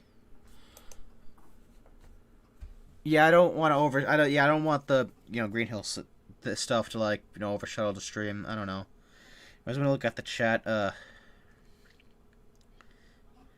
Hold on, looking.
Alright, we back? We're back on Yeah, it seems like you're fine now. Alright, I was reading... VC. Yeah, okay, so I was like reading the chat. And I guess, I don't know. I really like your ideas, Nick. So I saw your art piece on your channel before of like the limbless Pac-Man. It reminded me a lot of Rayman actually. Because, limbless and whatnot. Anyways.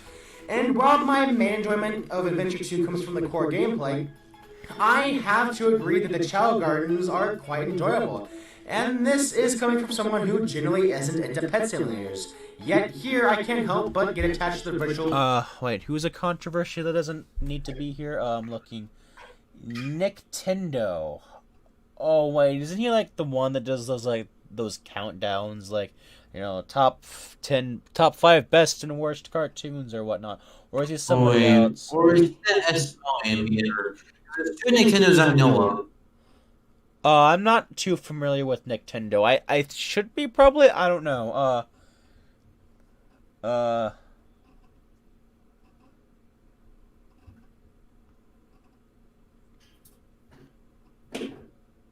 If I could change anything about Pac-Man Smash Brothers moveset, what would it be? Well, yeah, one of my upcoming videos is about Pac-Man and Smash. But if I were to change anything, it would most definitely be, I'd remove his regular his regular down, his regular down attack, his aerial. Are they called like an aerial neutral, or is it like an aerial down tilt? I don't know the terms. Okay, basically, I would just give him the butt bounce, and I'd make his grab a lot quicker. You know, there are like a lot of different things I'd fix. I'll probably get into that when I in the Smash, the Pac-Man and Smash video. Okay, so it's the SML animator. SML, is that Super Mario Logan? You're talking about Super Mario Logan? Yeah. Probably. Oh shit, we're down to 4 viewers. Damn, that quick. Oh, damn. We went from like 10 to 4. Now we're at 5 again. Well, anyways, moving forward. Creatures here. For one, the environment is really relaxing and a nice change of pace from the main game. There's so much you can do with the child that can affect how they turn out. You can pet them, cradle them, or alternatively, you can beat the ever-living hell out of them, to the point to where they become so hopelessly depressed and start to quiver in fear whenever you approach them. And I question the humanity of anyone that would want to do that. But seriously though, it's something you wouldn't want to do since it would hinder their development. But it does go to show the level of interaction with the chows. You can have them evolve and unlock alternate versions of the Chow Garden based off both Hero and Dark styles. And you can have the Chow mate to create more Chow. You can also purchase items for the Chow as well. You know, I'm really scratching the surface on the depth of the Chow Gardens. But that's really all I can do, since the script is already long enough as is. The Chow Gardens from both Sonic Adventure games are something I can do an entire video on, and but there's no need for me to do that nowadays because of, Cybershell's video, which is pretty in-depth, all things considered. It's like an hour long, so... yeah, it's probably the most difficult we're getting on the Chow Garden. Right. I mean, it's Probably Cybershell... except for, like, the Sonic, probably except for the Sonic Advance ones. Right. And I the mean, GBA one. it's Cybershell after all, you know. He's like the Sonic lore master, so... point. But I'm gonna end this on the verdict that they are really engaging in, and they're basically the final variable that makes Adventure 2's replay value some of the best I've seen in a Sonic game. Now let's talk about one of my favorite climaxes to a video game. After beating both Hero and Dark stories, the final story is unlocked. It's revealed that Judd Robotnik re-engineered the space colony Ark to crash into the Earth if all 7 Chaos Emeralds were to be inserted. After the massacre on the Ark caused by Gun that resulted in the death of his grandfather, Maria Robotnik, the scientists who wanted to help humanity ended up wanting to have humanity Oh burned. yeah, okay, a little audio fuck up there. Not even audio, more so just a little,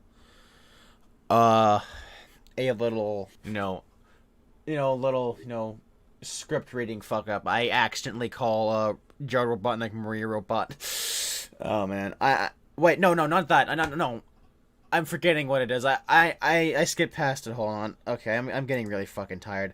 Okay, so here, I accidentally say, were to be inserted. After the massacre on the Ark caused by it's this basically. Gun that resulted in the death of his grandfather, Maria Robotnik. I say grandfather when I mean granddaughter, but jeez. So who's the Pac-Man lore master? Probably me. You know, I'm the Pac-Man lore master. You know. The scientists who wanted to help humanity ended up wanting to have humanity burned. This would turn out to be his last action before getting recapped. Probably Jack. Okay, yeah, Jackie. Actually, yeah, it is Jackie. Most certainly. Yeah, I'd say it is most certainly Jackie. She was the one who made the Pac-Man iceberg. Yeah, I should talk about that at some point. The Pac-Man iceberg. Oh shit, now we're down to 4 viewers. It's probably getting late, so, you know... I mean, it is getting late, so, you know, people are probably gonna, like, start stepping out of the chat. Wait. Hold on, I have to check again. I seem kinda quiet. Oh, for fuck's... Wait. Oh. Wait. Okay. I can still hear you, man. I can still hear you. Okay, I was freaking out there for a second. I thought... Okay, I was about to freak out there, because I saw the, Okay, a misguided freak out there. I thought that the microphone went out again. No, I think I accidentally hit the mute button. Okay. Alright, okay. For a second. Yeah, it's already...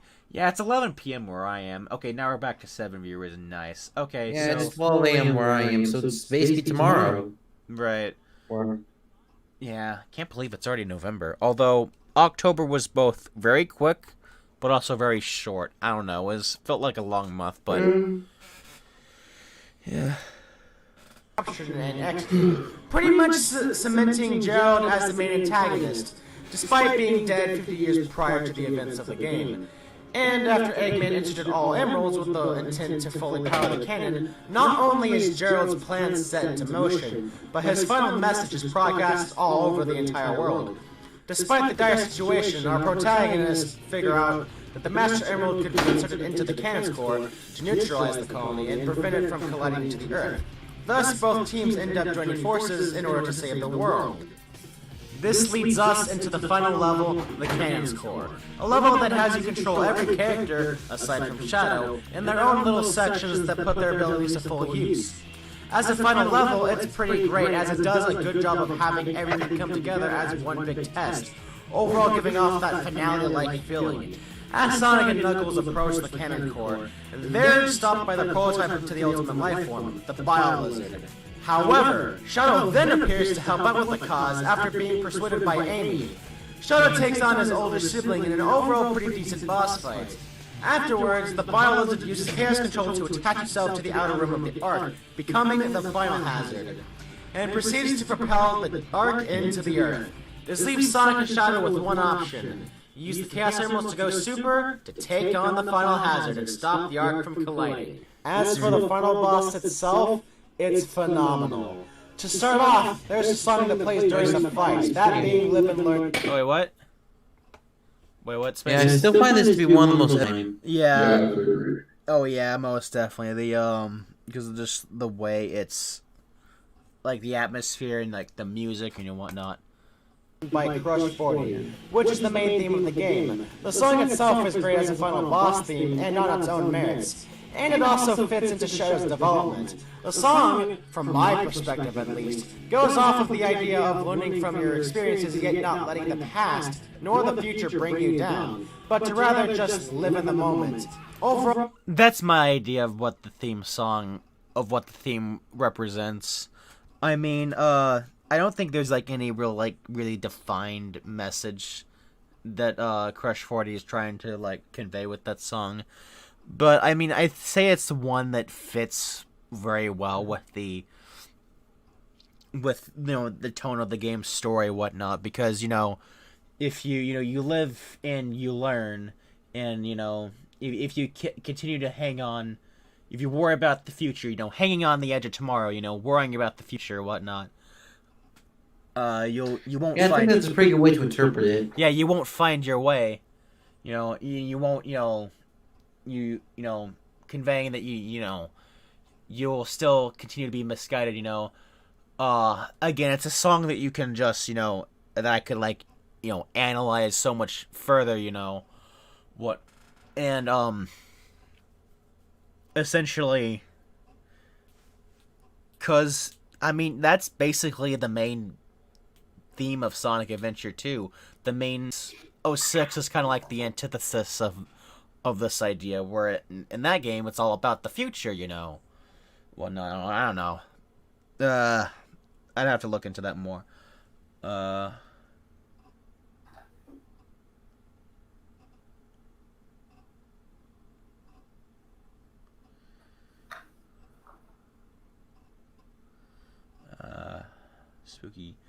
Spooky will be at his final form. Oh, nice. The final level will kind of be like the opening of Sonic Unleashed and have every character present at once. Alright, yeah, that sounds really neat, A really fitting theme for the game, and one of Crush 40's best songs.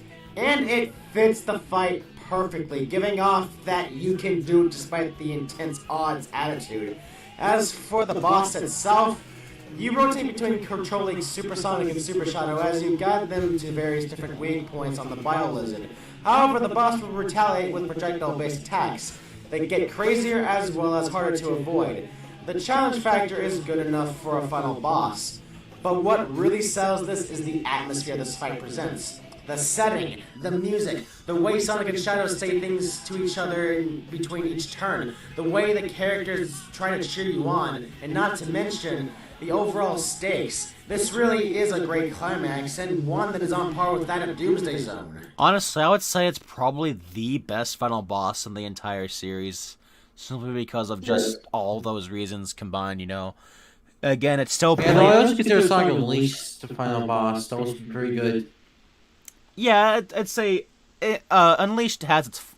I'd say with Unleashed, it has its flaws. I hear a bit of like a static sound. Is that coming from you, Shisa? Yeah. Okay. Yes, anyways, After defeating the final hazard, Sonic and Shadow use Chaos Control to stop the Ark from crashing, ultimately saving the Earth in the process. However, this comes at one cost. While Sonic makes it back alive, Shadow... I felt I could have, like, toned down my voice during this particular part to, like, match the mood of... match the tone of, you know, the actual ending and whatnot. ends up falling to the Earth, having fulfilled Maria's wish, and supposedly dying a graceful death. Unfortunately, the impact of this scene is lessened due to how they end up bringing him back in later games, but it's still a nice moment nonetheless. Afterwards, we are treated to the characters reflecting on their adventure, with us seeing Sonic becoming sentimental for once. And then the characters leave the room, ultimately signifying the end of the game. And that's Sonic Adventure 2. In conclusion, I know it's not perfect. I know it's got some issues here and there, but honestly, I don't care. I don't care if a lot of people only enjoyed 1 out of 3 of the playstyles. I don't care about what some popular internet gaming critic has to say about it. I don't care what the gaming community has to say about it. If you don't like it, then I totally respect and understand that. You do you. But as for me, I love this game. I always have, and I always will. It may not be as polished as, say, Generations, but it still does everything in its... Hey Carl Reezer 64. I got any epic croissants? Epic croissants? You know. Power to engage the player, and to me, it does it in such a fine manner. It's just so genuine and so well done, and to me, this game encapsulates what Sonic is about. And as the last Sonic game to come out on a Sega console, it's definitely a good way to go out. After Adventure 2, Sonic would soon go third party, and we would start getting games on Sony, Microsoft, and Nintendo consoles. Starting with Sonic Heroes, which will be the next subject on the Sonic Retrospective. Until then, I will see you all later. And that is the Jamie's mom. Sonic Adventure 2 review. So yeah, that was Sonic Adventure 2 review. Yeah, this is the point where your reviews got really, really good. Yeah. Yeah, I most definitely agree. It was really fun watching this video, even despite its long length. Yeah, I know, because just like the amount of detail I go into, talking about the oh fuck, I think the stream is lagging. Hold on, I'm looking at it through my phone. Oh, okay, all right, okay, but yeah, just like the amount I like go into, talking about.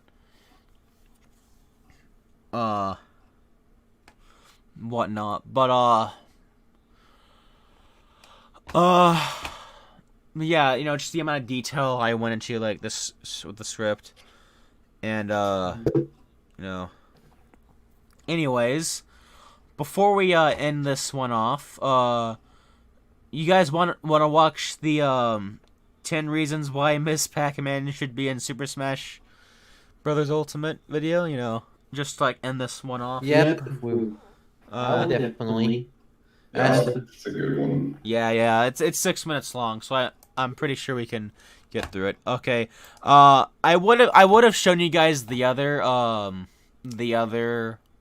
Actually, should we watch the previous April Fool's Day video too? As well. Yeah, I think both would do good. All right. They'd be good capstones for this stream. All right. Okay.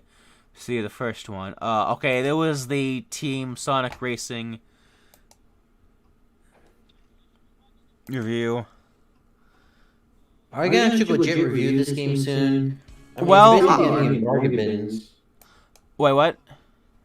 Are you gonna be actually reviewing Team Sonic Racing soon? Well, I will Retrospective? I will review it as a part of the the everything else about the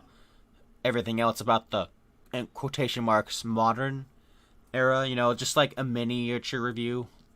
Like how I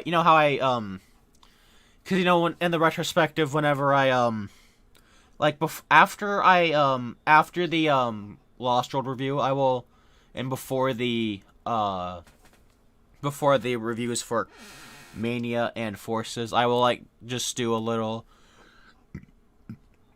I will just do a one big video, one big multi-part video giving mini reviews of all the different spin-offs and whatnot, but yeah, I will talk about this game. I will actually give this a legitimate review. Anyways, I don't necessarily find this particular April Fool's Day video to be that good. I think I made it pretty bad on purpose because of the April Fool's nature of the video. But anyways, this was this was before the Jack Razor review and the rant Sega video. has gifted me an early review copy of Team Sonic Racing. I know, crazy, right? They must be as desperate as the sluts in Miami. Whoa, that is edgy. Oh, they gave it to me, and I'm here to review it. So buckle up as we drift into my review. Oh, I wasn't expecting a joke like that. Right? Yeah. Yeah, that was an edgy ass joke. Last game was pretty edgy. The graphics are not so impressive. Okay, so the running joke of this video is that it cuts to different kart racers and whatnot. I will just say which ones I played. Some of these I don't think I even played when I made this video. I do own Garfield Kart on Steam. It's about as average as you would expect. Seem to have taken a downturn from the visuals shown in the trailer beforehand, making this another Sonic Boom situation. Very disappointing. Even the stages are different as what was shown in the trailers, but not even based off the locations from the mainline series, which is very unfortunate. Man, talk about false advertising. Typical Sega. Even the cool music from the trailers got shafted. For shame. Yeah, I really hammed up this one. How about the gameplay, though? I think, on the surface, it's your typical kart racer, whatnot with the tracks and the power-ups. However, one major mechanic that was heavily advertised in the game was the team gameplay. Well, even that had major changes made to it. Instead of being this boost of speed, Basically, all you have to do is just show actual footage of Team Sonic Racing, and then just replace it, put the audio into it, and you're basically reviewing the game and thinking about it. Wait, what? If you just put like a gameplay footage of Team Sonic Racing and mix it with this audio, basically get a review of Team Sonic Racing. You're just talking about it, but you just need the right. I mean, the graphics still retain that were still the same throughout, the trailers until release and whatnot. But I do say different thing.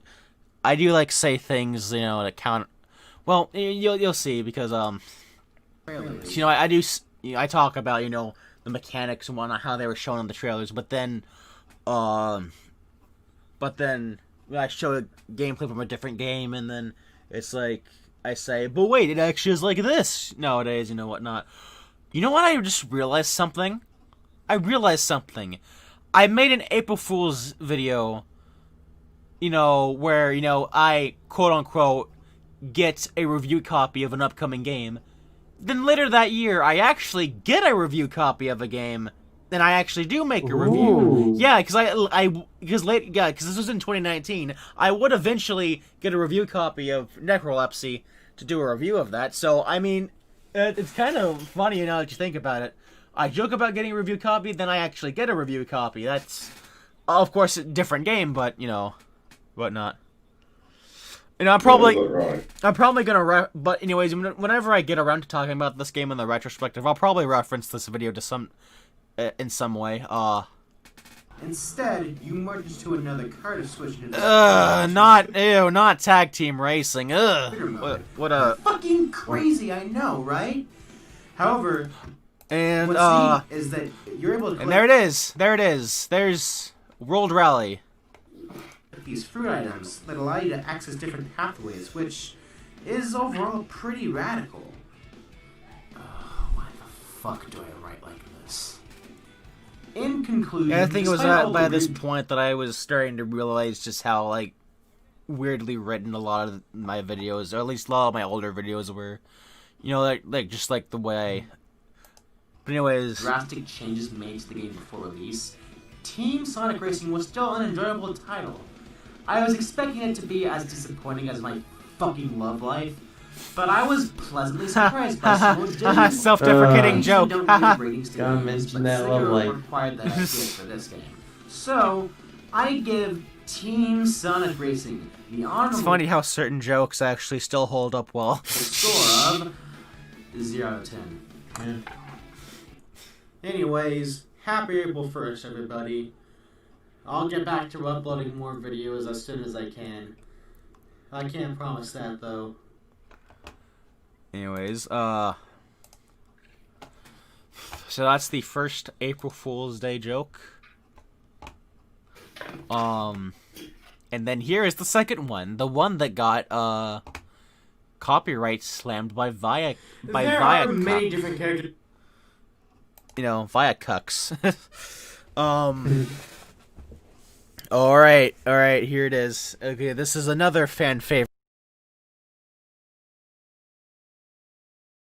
People want to see in Fighter Pack 2 of Super Smash Bros. Ultimate. So far, we only know of an ARMS character making their way into the game. That leaves us with 5 slots left. And on that note, I know one particular character who definitely needs to be included. That character is Miss Pac-man.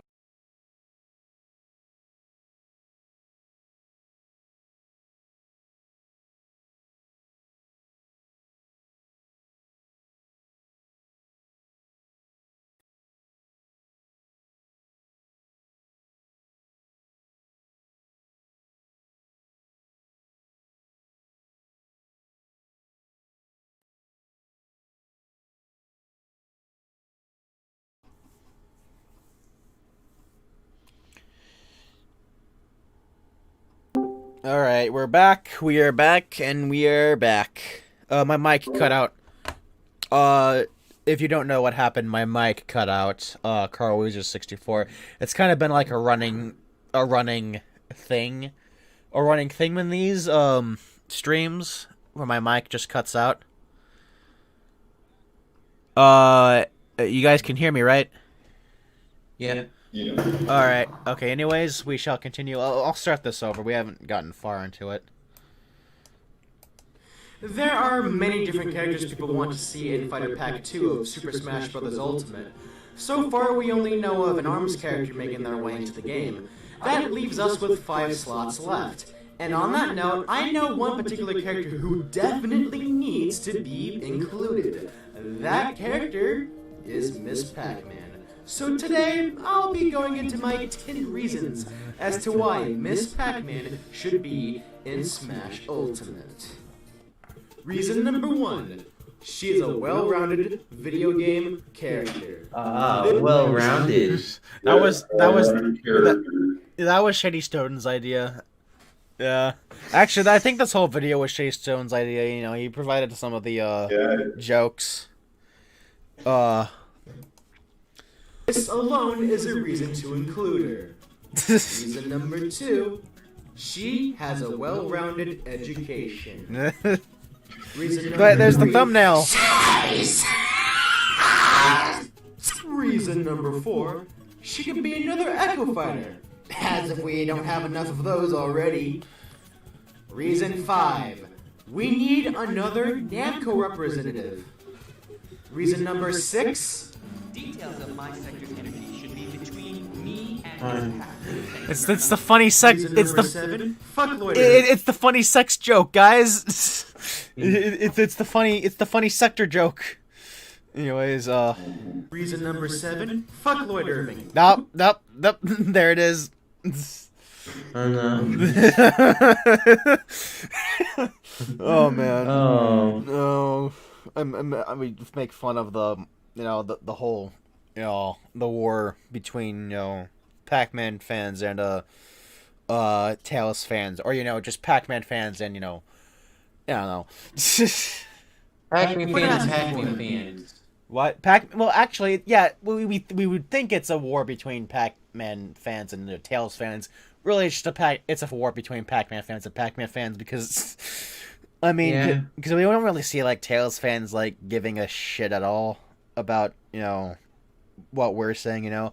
Again, I genuinely do not have any issues with Tails, the Tales of series, to be honest. Yeah, me too. I'm sure they're fine games on their own right. I definitely would not blame them for the way Namco or Bamco or whatever has been treated. I would totally pin the hate on the licensed games, however, because no one likes those licensed games. I Fuck the mean, licensed games. I would rather play a Tales game than touch any fucking Sword Art Online game with a fucking 10-foot pole. That's for sure. I would not even, or just anything Sword Art Online in general. Because everything about that is terrible. Including the hentai. But anyways, but yeah, I have no issue with the Tales of series. Yeah, me too. It seems like a good series. Right. Imagine thinking SAO is more important than Tails or Pac-Man. Right, exactly. And I mean, again, that is the disappointing thing about money and notoriety, because Bandai, they're basically an action figure company, specializing in anime and whatnot. Namco, they've made adaptations before, but now evidently Bandai and Namco, they were kind of like a match for I mean, for anime fans, I could possibly imagine that it was probably a fitting match, but for fans of the classic series, series like Klonoa, Pac-Man, whatnot, it's like a match made in hell, basically. And that's how it has been, because ever since the merger, I mean, don't get me wrong, because of course there was the whole stuff with Namco Home Tech. There were issues before Bandai Namco, and definitely they're more financially stable nowadays. But it's like Namco kind of just died after the merger, or at least they were slowly dying. They're trying to come back in a way, because we have all those encore titles,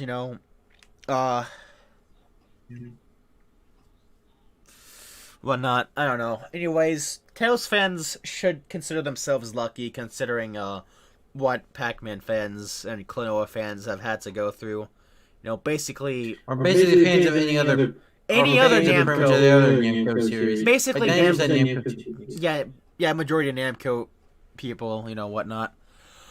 Anyways, I don't care for Lloyd, but I mean, it would be. Don't get me wrong. I would actually kind of be disappointed if he made it into Smash, but I don't even really necessarily care. Honestly, I'm kind of at that point where I don't really even care who gets into Smash, because I don't really even play Ultimate that much, honestly. I don't, Tales is a series that's been with Namco since like the 90s, so for all I'm concerned, it is true to heart Namco. All right, it's not my personal cup of tea, but it still is a full-blooded Namco series, like Pac-Man or Klonoa or Mr. Driller. I think Mr. Driller. Yeah, all that matters is just it's not another. Because honestly, I'd rather take Lloyd Irving than another Fire Emblem rep, if I'm to be completely honest. Yeah, Tales of at least has a more Tales of series usually has way more unique. Cause I am like gameplay that'd actually be fun for Smash. Yeah. I mean, right. Yeah. Anyways, moving forward. Reason number 11. Fuck Klonoa. Quit asking for him. Oh, that one hurts, right? Yeah. Reason number 14. Fuck Hayachi. Quit asking for him. I think the Tekken developer who was continuously harassed about Hayachi kind of made a similar response, whatnot, or well, not in the way I put it, but more so in the sense of, like, I don't know exactly, but you recall that, Spacey? Mm-hmm. Yeah. I recall that in, like, because like people were like continuously messaging him about like Hayachi being in Smash Ultimate, and he was like, well, that's Sakurai's decision, I have no say in it, whatnot. Reason number 30. I mean, in the end, he can't really say anything about it, because it's like, like this full disclosure, like, you have to like, keep that stuff in like, secretive, in compliance, whatnot. Now we have people talking about Waluigi. Yeah. Due to the situation regarding @games, the chances of Miss Pac-Man getting into Smash Ultimate are unlikely, therefore making this video pointless. So as a result, this video is now just a bunch of random Pac-Man factoids. Reason number 41. Fuck @games. Reason 45. Miss Pac-Man started life as a ROM hack of the original Pac-Man called Crazy Otto. But when Midway, or Namco, is it? I am not entirely sure, caught wind of this, I think it was Midway. They were impressed and had it made into a successor to the original Pac-Man, which we now I think Midway was making the game? I don't know. As Miss Pac-Man. Reason number 52. Miss Pac-Man Maze Madness was gonna get a sequel simply titled Miss Pac-Man Maze Madness 2. But @games traveled back in time, took a big fat piss all over the development kits, and deleted all the assets, resulting in the cancellation of Miss Pac-Man Maze Madness 2. Reason 55. @games actually went back in time and erased Miss Pac-Man from existence, so I don't even remember what this video was originally going to be about. Reason number 58. Did you know Pac-Man was originally called Puck-Man? Yeah, that is such an obscure fact. I bet you never heard that one before. This was actually referenced in the cult classic 2010 film directed by Edgar Wright, simply known as... Whoa, creepypasta moment. Reason number 69. It's the funny sex number! Reason number the funny sex. 71. Okay, I just love that Irwin impression. Yeah. Yeah, hold on. There it is.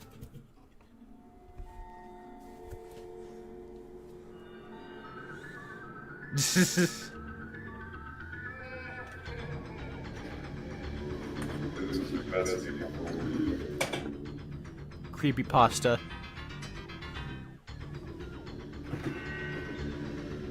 Creepypasta moment, guys. Reason number 72. Security system. Yeah, okay, here it is. Here is yeah, that's the one that Viacom took down. This is the part that got caught Viacom's attention and got the video like claimed or like taken down. It was like, oh man, fuck Viacom.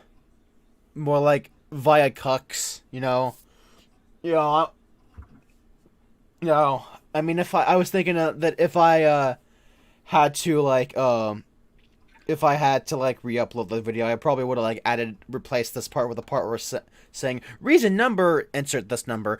Fuck Viacom. They took down the original upload. You know. Squidward's house and begins attacking the city, leaving. I don't know. The mayor to give Squidward community service for the damage he caused. Whoa, hold on there. Who is this guy? And why did he infiltrate my video to talk about a SpongeBob episode? Psh, man, get out of here, bro. We ain't talking about SpongeBob. Psh, you and your Squidward torture porn. Please, come on, get out of here, bro. Get out of town, yo. Get out of town. Reason number 80.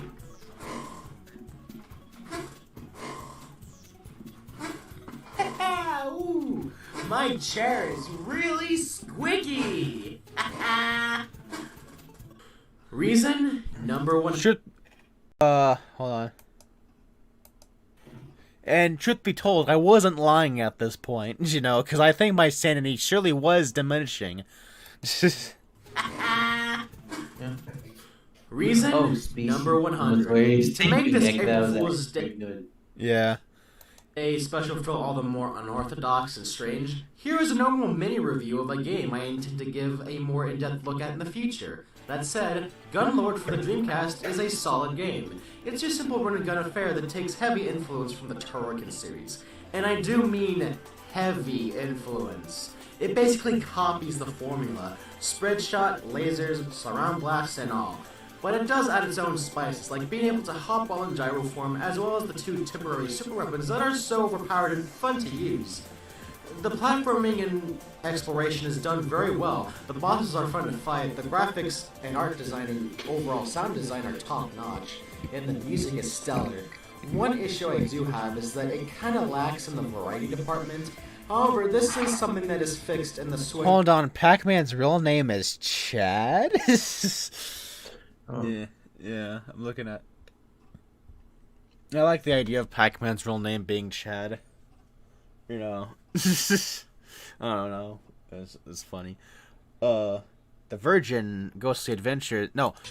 The Virgin, Circle Mouth versus the Chad Pac-Man. PS4 port, simply known as Gunlord X. Rich refines the game and adds a couple more stages. Though I have yet to try out the recent re-release. Gunlord Sex. However, if this does look like something you would want to try out, then I'd recommend the Gunlord X version. However, if you want a game to add to your Dreamcast, then this wouldn't be a bad addition. You can get a used copy for $24.99, which is how I got it. And new copies go for around, what? Never mind, just get Gunlord X instead. Shock something like Hurricane so expensive. Getting Gunlord X. Wait, what? Shock something like Hurricane so expensive. Right, yeah. I remember I did see a copy of it at like a local... Not a local... I did see a copy of it at a retro game store. Once. I wish I'd gotten it then. I mean, I still have... I ended up getting the game, through Amazon still, but whatnot. This is the best way to go, especially with the current circumstances of the outside world. Anyways, happy April Fools, everyone! But before I end this, I do want to give a final message. That said... and, you know, there's me shilling out my Adventure 2 review. Later. Funny Adventure 2 review. Right. Well, I mean, I wanted to get that video as many views as possible. So I guess that's it for tonight, you know. This was probably one of the most fun ones yet. Well, I don't know. I'd say, yeah, this one, along with, part 2. Well, no, part 1, 2, and, you know, this one, all these were pretty fun to make, you know. Especially getting... it's very fun to stream these kind of things. Yeah, whatnot. Let me look at the rest of what we had to look at. Let's see. We have the follow-up video. The Heroes review. The Let's Play. A little look at that. A little look at the discussion video. Top 5 versions of Pac-Man. And then we'll end off with the Shadow the Hedgehog review.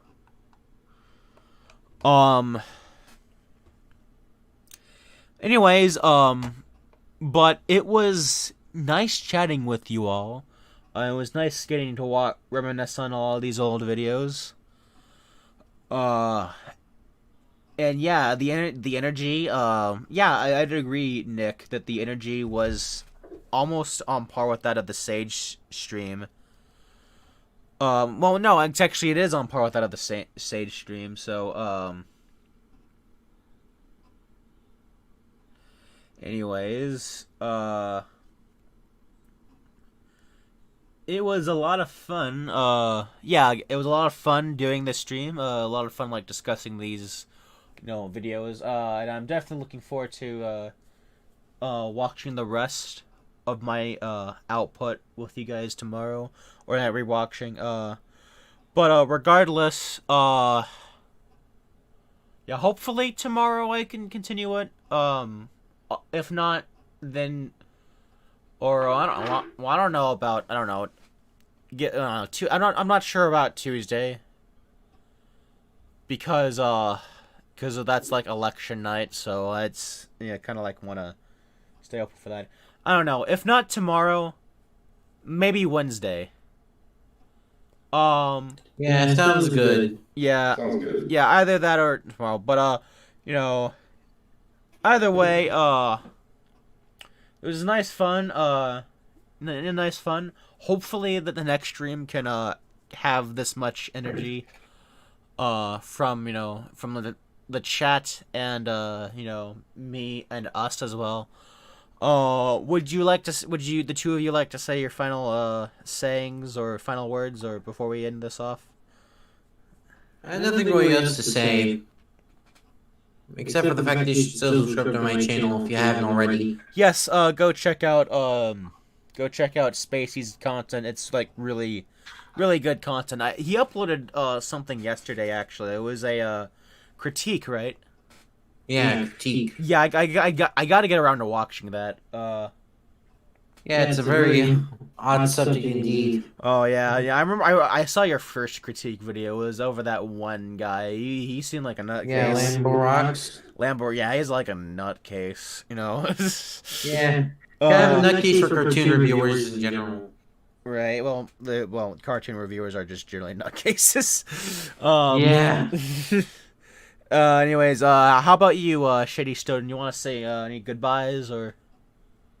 Yeah, I just want to say that I'm going to be doing a Let's Play of the first free-to-play game on my channel soon. Nice. I'm working on the video right now, and hopefully it'll be up soon. Yeah, aren't you also working on, like, you're also working on a YouTube poop? Oh yes, I'm working on something very, very special. Yeah. Yeah, I saw a little bit of it. It's good. From what I've seen so far. So anyways, that is it for tonight. Hopefully we can stream the final part of the celebration. Hopefully we can get like the final part of the stream of the Numen Commentaries out. Hopefully we can like start, you know, the final part of the Numen Commentaries either tomorrow. If not tomorrow, then, you know, Wednesday after the election. It'd have to be, okay. Yeah. But regardless,